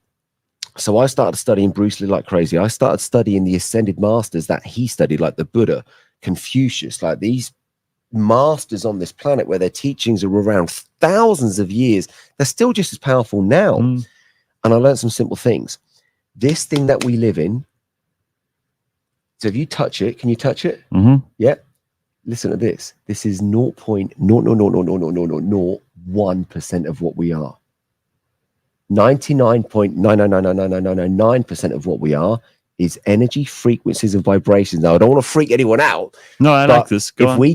If we listen to Einstein, if we listen to Nikola Tesla, and they say that you want life to open up in the most coolest ways, you've got to start to understand energy, frequencies, vibrations. So I'm like, hang on a minute. If I'm this energy, but they're telling me that this thing is broken, that's physical. And if that's the small percent of what we are, and I change my belief system, and I understand that this intelligence knows what to do. Like, as I said, you don't get confused. You don't wake up with eye cells in your pants. Yeah. It's the mind can get confused, but the cells don't. So I'm thinking, right, if I let this do what it can do, and I start to get out of the way and stop putting in negative thoughts, because let me ask you a question. Can your mind make you happy? Of course it can. Can it make you sad? Of course. Can it make you rich? Yes. Can it make you poor? Yes. Can it make you well? Of course. Can it make you ill? Yes. So we've got to learn how to use it properly, because it can do all of these things. Yeah. So if we don't get control of the mind and we allow the mind to control us, we're freaking screwed. Totally screwed. So I started to get in control of the mind. And what we now know, according to the psychological model, and the studies are out there, 90% of most people's thoughts in the modern world, what do you think they are, positive or negative? No, they're negative. Boom. See, we all know and this that's why most people are so unhappy. Yeah, exactly. And they can't change things in their lives, and they're stuck in victim. So we can't change just our thoughts because there's too many negative ones. But if we change our frequency and our energy, that will immediately affect our thoughts. Leigh-Ann sitting there with crossed arms. She doesn't believe you. No, I'm just wondering how I changed the frequency. Right, you go move your body in some ways. So you talked about you playing paddle. When you was playing that paddle, I guarantee you weren't worried about things that you worry about in life. I wasn't actually playing, to be honest. She's sitting on the side. No, but you're right. Like moving. I mean, we've already seen what endorphins and energy can do. Yeah. It tells your mind and your body that you're alive. Yeah. There was something interesting. The body was created to move. It's meant to move. There's something interesting behind this as well. My father's in hospital at the moment with, he's just had he's one of 100 people in the world to have a certain device connected to his heart. And when he came out of this operation, he had suicidal thoughts for a long time, and Wow. he said, I just pull the plugs. I don't want to live. Yeah. This is the end. I'm dying. Mm. And apparently with a lot of heart patients, what happens is once the functioning of your heart is taken over by another machine, like an ECMO or something like that, in order to perform the heart surgery, your brain believes that it doesn't need to beat anymore and doesn't need to live Wow. anymore. Wow. So for a long time, these patients who've had major heart surgery for months can believe that they are dying, even though they're not. Physically, they're fine. Wow. Well, listen to this for science. You talk Again, about the heart. power of the mind, Yeah. right? Unbelievable. Yeah. So when we're in our heart, when we're genuinely in our heart, I'm talking about with unconditional love, not with love that's got conditions, we're 5,000 times stronger magnetically, which means what? We can start to pull things like a magnet into our reality, opportunities, people, relationships, adventures, just by being truly in our heart. Listen to this one. We're 100,000 times stronger electrically when we're in our heart. We're an electrical being. We're on the hunt for electricity and energy 24/7. We want to change any area of our life. It's going to take one thing, energy, but the right energy, not a negative energy, a positive, creative energy. So yeah, so getting back to the story. So yeah, lots of sidebars going on here. So I start having hope. I start believing that I'm going to stand again and I'm going to walk again. And I don't want to sound too crazy, but let me just bring in a little bit of common sense. Yeah, okay. We've all got smartphones. Yeah. Now, on this smartphone, if I said to you, right, Gareth, I'll give you the best smartphone and I'll keep updating it. You're only allowed one smartphone in your life. You're not allowed to use anybody else's phone. It's your phone. And I'll keep updating it. But you're never allowed to connect to 3G, 4G, 5G or Wi-Fi. Would you want that phone? Well, not really. Of course you wouldn't. I mean, you might as well have a calculator. Exactly. So Yeah, why there's no do you point. want this? Because we want to get connected. Connection. Now, what's one of the first things you do when you go around someone's house? Well, I just did it when I came into the studio. Password? What's the Wi-Fi code? Because you want to get connected to more than this. Yeah. Now, if we're trapped in the mind and the body, which I was, life is hell. If we can connect to our spirit, which will always force us outside of our comfort zone, then we start receiving in these higher frequencies. And what are we receiving? What's going to make your life better? What's going to make the great, life better for other people? And new ideas start to come in. So I start connecting to this stuff, and it's just like connecting to the Wi-Fi of the whole universe. Anybody can connect to it. And that's why I love running these events around the world, because we don't talk about it like here. We actually connect people to what I call this supercharged frequency. In this frequency, you will download. I know it's getting a bit weird. No. I want to ask you something, because this came up in conversation with a friend of mine yesterday. Where does the change happen, and how do you get that change to happen? The moment where you realized like you could harness the power of your mind and your attitude and the spirit. And it all sounds ridiculous to people who are stuck in a terrible situation. But you were in a terrible situation. I mean, you got a broken back. You're not going to walk again. Everybody's telling you that's the end. You might as well just give up. You're not going to stand. I did give up. Nothing. Yeah. How and when, can you actually pinpoint when the change happened? Yeah. When mum came in and didn't give up, it was like the love that I felt from her, that unconditional love, changed everything. How old were you then? 18. 18. So now, no, sorry, 17 at the time. Now, what's super cool is what I do now. So I talk all around the world. I get on the biggest stages around the world, and I was going around the world, seeing my mum getting bigger and bigger and bigger and bigger, losing her eyesight, high cholesterol, low blood pressure, diabetes. She couldn't walk from here to there without being in serious pain. And I'm like, Mum, you're not going to believe this. Out in Asia, they started calling me the Miracle Man. I know. What do you think got me walking again, Mum? And cutting a long story short, so I'll get back to my story, but with Mum, because I felt this unconditional love and she gave me all this hope, all I had to do was get Mum in our environment where we do the teachings, because our environment shaped us more than anything. And we had, so at 69, she was dying. 4 weeks ago, I took her skydiving. Wow. And how old is she now? 81. Oh my God, your mother went Off skydiving the at 81. chart. Our energy has no age. Like, this stuff is so cool. That's amazing. All right. So you look, when people talk about, oh, well, this sounds like woo-woo nonsense. There's an 81-year-old woman who went skydiving. I mean, how much more proof do you need? Yeah, exactly. You know? And to a point where, as I said, she could. Now she's pain free. Hmm. Not on any drugs. Perfect eyesight. Mental clarity. Like, she is sharp as you can. She ever has been. So going back to when I'm now starting to have hope, but I'm now plugging in to these higher streams of consciousness, which is only as weird as someone plugging into Wi-Fi. If I tried to explain Wi-Fi to you 50 years ago, you'd have thought I was a freak. Absolutely. Now, if you're not plugging into Wi-Fi, you're a freak, because you're not going to access everything that's online, whether it's information, download, documents, social media. You can, phone loved ones, video in real time, anywhere around the world now. It's phenomenal. But that's just being done because of satellites. We created the satellites. What created us? Now, let me ask you a bit of common sense. When we were all cute, cuddly little babies, can newborn babies raise themselves on this planet? No. No chance. They need a mom, they need a dad, they need love, nutrition, yeah, they all need of that love. stuff. Yeah. So let me ask you this question. How do you have the first newborn baby on the planet? You can't. So we're created by an intelligence beyond this planet.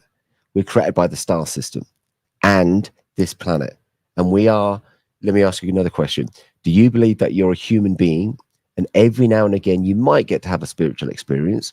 Or do you ultimately believe that you're now a spiritual being who's now having a human experience? Oh, well, I mean, that's one of the big questions, right? I mean, this is something that if you've ever actually sat and had a meaningful conversation with somebody you've known a long time, this is bound to come up. Yeah.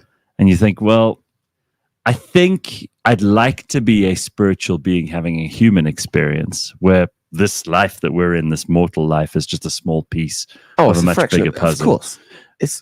But I think most of us feel like it's true, even if it isn't, that we're just humans having a spiritual experience.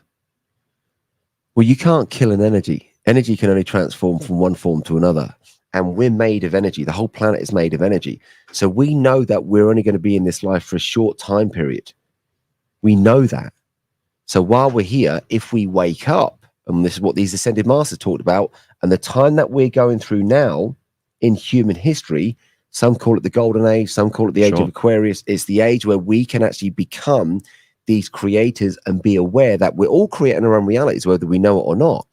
But we can start to create a reality where instead of living a life of misery, we can literally start living a life of miracles. So what do you attribute this to? Or what's the belief system? Because so many people need a structure. Yeah, of course. We need a kind of a jungle gym to swing on. Yeah, a gymnastics 100%. 100%. arrangement. You need to move the body around something. And if what you're saying is true, and I have no doubt that there is a huge possibility that everything you've said is actually fundamentally true, it's difficult to prove some of this stuff. And people who are going through a really difficult time, like you were when you were 17, they don't want to believe that stuff because it's much easier to just go, it's all against me. It's tough. It's hard. Woe is me. Feel sorry for myself, because you get sympathy from people. You don't have to live up to anything. Yeah. It makes a lot of people feel comfortable in their misery. And I know when I went through depression, I didn't want to get out of it. Everyone around me was trying to do everything they could to help. And it just bounced off me. And I wanted to stay depressed. It was what the mind was doing. The mind was in control. The mind for me was the trap. Yeah. And what we've got to do is just focus the mind on what's going to allow us to become the next best versions of ourselves. Now, for some people, that's still too far in the distance. So if I go back to me where I'm just having hope, first of all, we have to understand this. What we absorb is what we become. Food, information, TV shows. If you're watching drama all the time, guess what? Your whole life's going to be drama. Seriously. I'm not kidding. And whereas if we start watching stuff and reading stuff and listening to stuff that allows our human consciousness to start to evolve, then a year from now, we can be radically different beings, like radically different. So for me, this, just as I'm downloading information and I start accessing what I truly believe is the stuff that these ascended masters were accessing, this intelligence literally just said, today you're going to stand and walk. And I was like, what? And I was like, I'm not going to give you resistance because I want to believe in something. Sure, of course. How? And it was like, don't worry about how. You don't even know how your heart's beating. And I was like, That's true. That's so true. I haven't got a clue how my heart's beating. It was like, trust me. Oh. I was like, all right. You don't think I'm going to lift my arm, right? You just lift your arm. Exactly. So kind of long story short, that day when I stood and I had people holding me up was the day that I learned gratitude, because there was a belief that I'd never believed that I was going to stand or walk again. And they were like, let's Skip, let's get you back in the machine now. And I was like, I said, hang on. I said, I know you guys think I'm crazy. I said, but this thing said I'm going to walk today. And I just looked up and I just said, I don't know what you are, but I believe in you. I freaking love you because you got me standing. You said we're going to walk. And I don't know how this is going to happen, but I'm ready. Use me like a puppet. And I swear to God, this energy came in. And for me, they were like giant leaps. I mean, each step was probably about that big. Yeah. But the leg moved enough for me to call it a step. And I took 3 steps. And I remember looking at Mum like, she was crying. I was crying. And I was like, I walked. But did it just incrementally improve over a period of time? Bit by bit by bit. Now, here's what I want to say. It's like this. If you've got kids and you put them on a merry-go-round, to push it, to start it, it's hard. Yeah. To get that momentum going. But when you get it going, you just need one hand to keep it going. So to begin with, so the next day I took 6 steps, the next day 12, the next day none. Right. But bit by bit, it was like up and down, up and down, up and down, until eventually I'm walking without the aid of anything or anyone. Amazing. I'm amazing. Able to start, climbing stuff, crawling on stuff, doing what this body was naturally designed to do. And I sat down with Mum and she says, listen, we've just experienced a miracle. You're independent again now. You can feed yourself. You can bathe yourself. You can look after yourself. What do you want to do with yourself? Now, this is the question that I want to ask everyone who's watching, who's in a down spot. Mm-hmm. What do you love? Because that was a question that kept coming to me. What do you love? What do you love? Go and do what you love. And at the time I was like, there's nothing I love. There's nothing I love. What do you love? We all had stuff when we were children that we loved. Go and find to do that, because most people are now sacrificing their time for money. Mm-hmm. And guess when most people and the first sign of a heart attack now, we're talking about hearts. The first sign of a heart attack now is the heart attack. There's no precursor. Yeah. So guess when most people around the world have heart attacks? There are studies done. There's a specific day and a specific time when most people have heart attacks. 8:30 Monday morning. No, right now. Guess what most people are doing at that point? Going to work. Oh my God. So their work literally kills them. If you don't put love into what you do, think about a newborn baby. If it isn't given enough love, it doesn't live. Yeah. It won't make so it. We're meant to be these loving beings. That's what makes the human race human, not AI. It's the love that we feel, the love that we get to give. But most people are going to try and get love, whereas if we truly want to feel it, you have to give it. But who's the first person we got to give it to? Ourselves. So as I'm learning to self-love in ways that I'd never, because I just judged myself. I didn't want to look in a mirror. But I hated what I was looking at. So after you've started to walk in little bits and pieces, and you slowly can do more and more things, you then decide that's not enough, and you are actually going to enter competitions and get what back actually into, happened was, I mean, this is like, I'm skipping ahead by quite a long way here, but I mean, that's a big deal. I'd be happy with just walking, but not you. Well, it wasn't coming, because here's the thing. If we just go with personal will, then we're driven by the mind and we're limited, because everything in the mind comes from the past. If we open up to this divine will, then new things will start to breathe through us. So I learned to trust this. Why? Because it got me standing, it got me walking, it got me free. And that's when Mum said, what do you want to do with your life? And I asked myself, what do I love? And the only thing that I loved was what? Gymnastics. So I don't even say anything. She looks at me, she goes, you better not be thinking what I think you're thinking. And I said, what? She goes, you're thinking about going back to gymnastics. I was like, what if I am? She was like, are you crazy? Why would you want to go back? Because that's where you hurt yourself in the first place. Yeah, well, that's what she said. She says, why would you want to go back? I said, look, Mum, this stuff that I'm plugging into, this is guiding me to go back. And she back then she said, I think you might want to change your frequency. I was like, no. I said, I'm telling you. I said, Mum, I don't have fear. You do. And I was passionate about it. And here's the thing. There's no drug on this planet. There's no substance. There's no drink. There's no food that can electrify us like passion. When we're passionate about what we do, this whole thing gets electrified in ways that just gives us life at the highest levels. So I was passionate about it. I loved it. And she said to me, I said, you got fear. What's your fear? She goes, well, what if you break your back again? I said, I know how to fix it. I had no fear. So here's what I did. I had to go and find myself a world-class coach, because with a good coach, I had an accident. Sure. I found myself a world champion coach from Bulgaria, which is where you're going. Okay, amazing. His name was Svetozar Didiaskov. He was a world champion, 2 times European champion. And we started working together. And 18 months after working together, I'm stood on the podium and they're giving me the gold medal for the English Sports Acrobatics Championship. Jesus, that's insane. Now, by the way, there are a lot of people in the comments here who saying, oh, this sounds like religious woo-woo stuff. There's somebody here who said that's like televangelism. I mean, do you want to respond to that quickly? Because I think it's interesting to hear the story, even if you don't necessarily believe in any of this stuff. Yeah. To refute the fact that this guy objectively, scientifically there's evidence that he had broken his back, and then there's evidence that he won a gold medal a couple of months later. And you've got to at least be a little curious how he got from this point to that point, no matter what you believe. Right? And that's where I'm coming at this from. So first of all, I'm not religious anyway. So there's none of that weird religious stuff going on. Okay. I'm very spiritual. I will always plug into spirit all the time. Sure. And as they put that gold medal over my head, here's what I thought. If I believed what these medical experts told me, I'd still be a victim. I'd still be in that machine. I'd still be given up on life. I'd still be just consumed with thoughts of how do I kill myself? Yeah.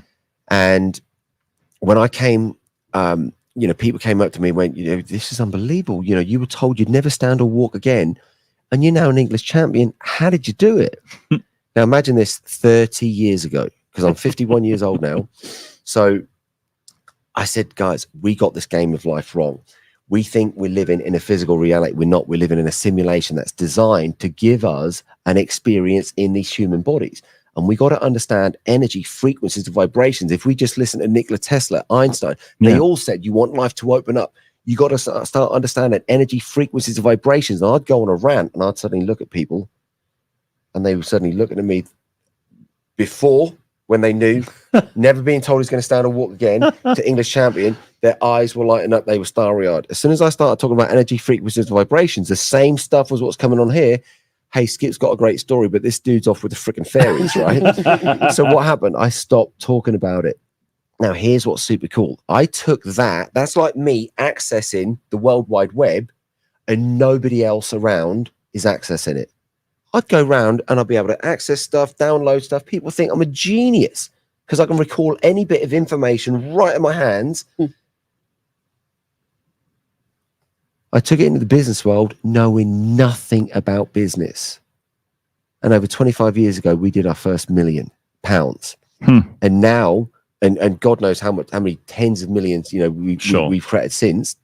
And now we're teaching people how to be happy, healthy, and wealthy by doing what? Adding more value to themselves and adding more value to other people. And it's the best life to live. That is an important part of this, right? Is like the adding value to other people too.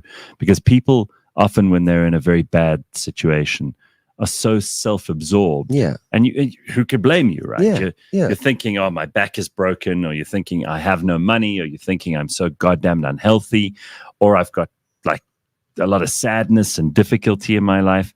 So you start thinking you the whole time. And the moment you change that and start thinking about the rest of the world and other people, it gets better automatically. It's like, but we have to fill our cup moving up your body. first. So when you're talking about being a victim, I mean, it must have been horrible for Mum, because she was coming in and I was like, Mum, give up on me. Forget you ever had a son.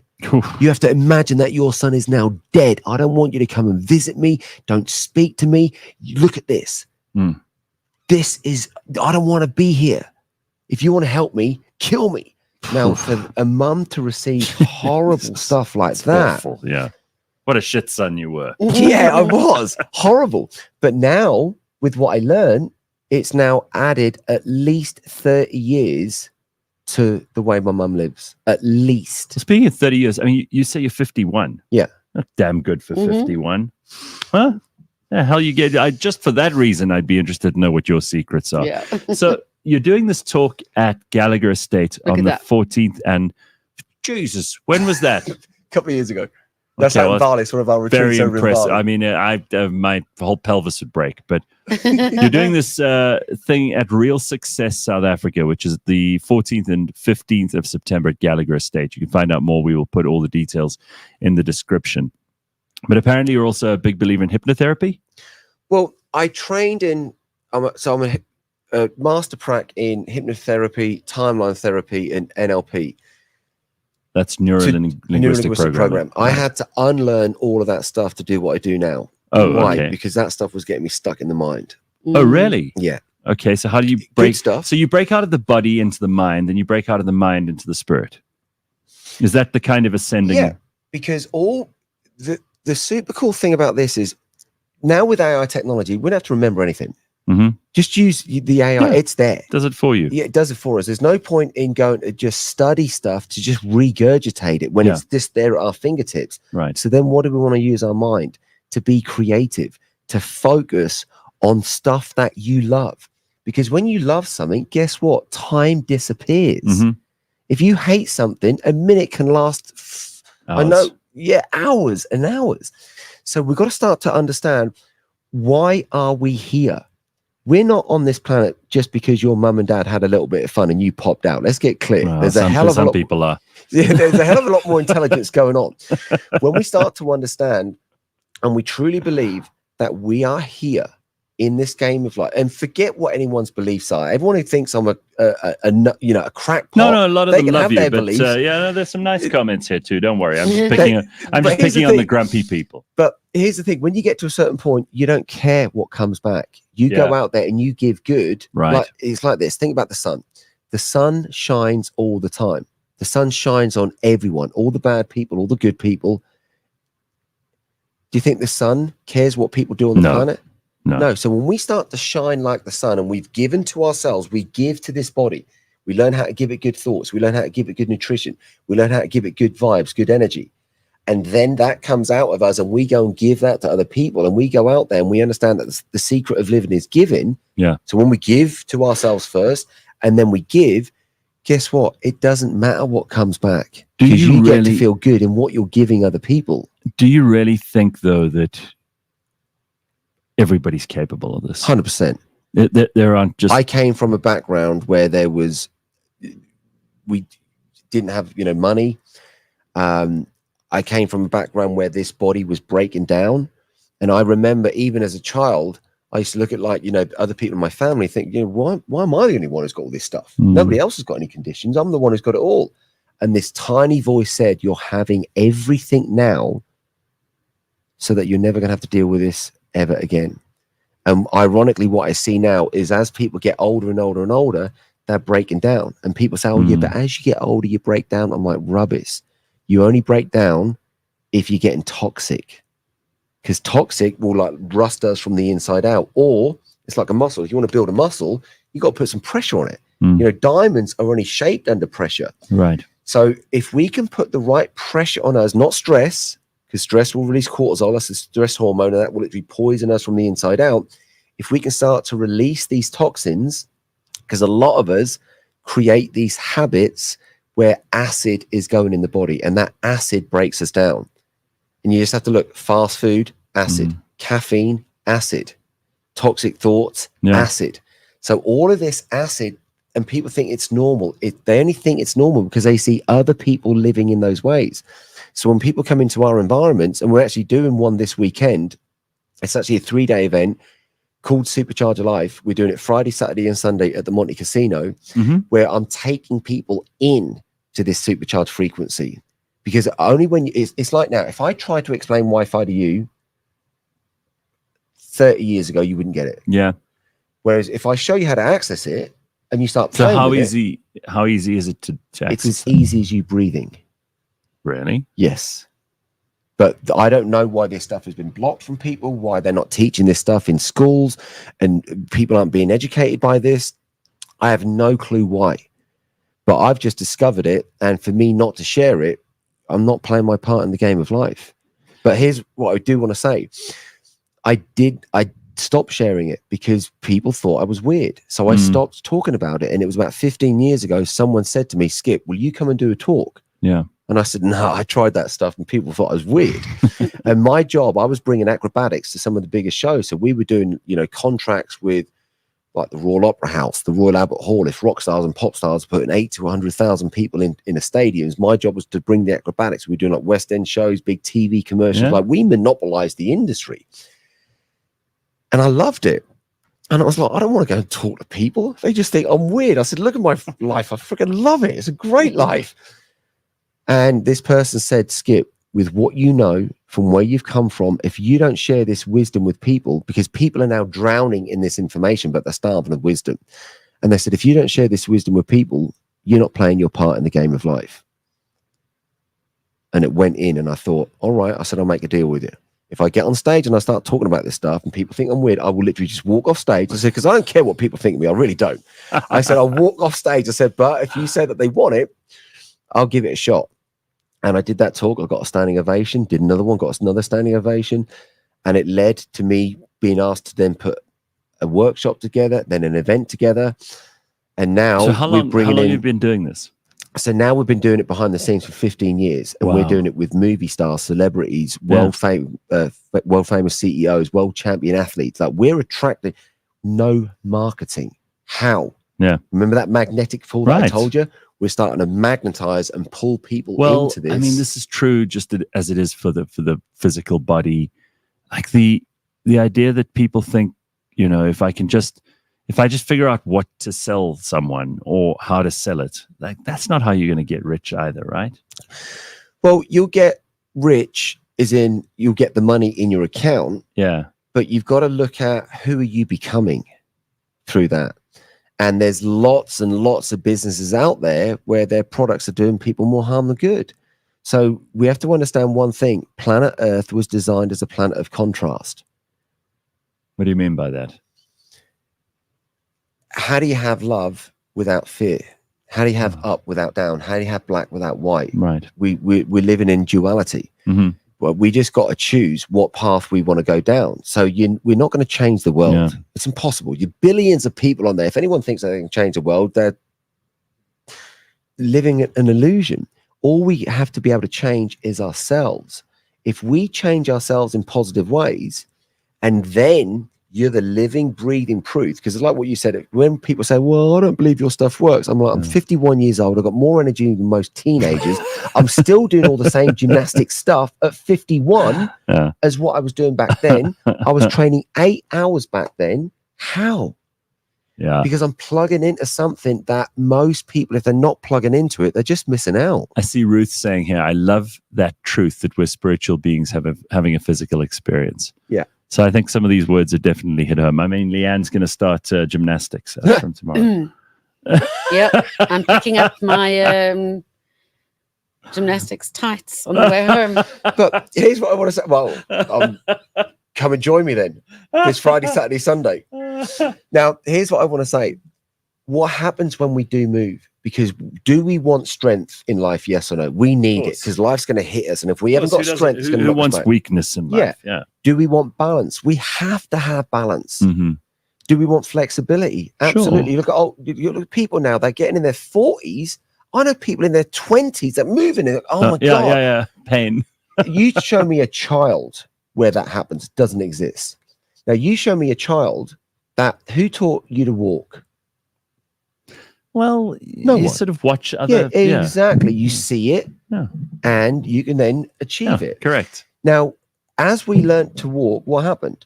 You stood up and you fell down. Stood up and you fell down. How many times do we get knocked down in life, but we stand up and we complain about what's happened? You show me a child that when it falls down, show me a child that stands up and complains, I fell down again. Can't believe it. Like, it doesn't happen. No, they generally laugh about it, actually. Yeah, exactly. So all this stuff, kids, okay, let me ask you a question. Do kids move their bodies more than most adults? Yes. Yep. Do they have a lot more energy more than most adults? Do they speak the truth more than most adults? Yes. Do they have a lot more joy and happiness compared to most adults? Do they learn faster compared to most adults, especially when it comes to like device like this? Oh, yeah. Do they have bigger dreams more than most adults? Yes. If you put kids and with other kids, do they just go and buddy up and start playing without all judging? Straight away. So who taught the kids that stuff? They didn't. No have to. one. They didn't have all to of learn. this stuff is built in us, but as we go through life, we start forgetting that stuff. So we start to get So we programmed. become shit, and that's why we die. So start being more like kids. 100%. I think that's good. 100%. But I not think be that's childish, amazing. but to be childlike. Yeah. I watched kids yesterday because we had a family lunch thing, and I watched them in the beginning. They sort of check each other out, but within half an hour, they're all playing and having the best time and running and jumping and always, as you say, physically active. And I don't know why the adults think it's more fun to sit around and look at each other. Stuck in the heads, stuck with the programs. I We're love meant this. to be active. All right. We're meant to be happy. We're meant to be wealthy. We're meant to be healthy. I think you're right. And I don't disagree. By the way, there's going to be a lot of people who will think this is odd, but I don't disagree with anything you've said. Not a single thing.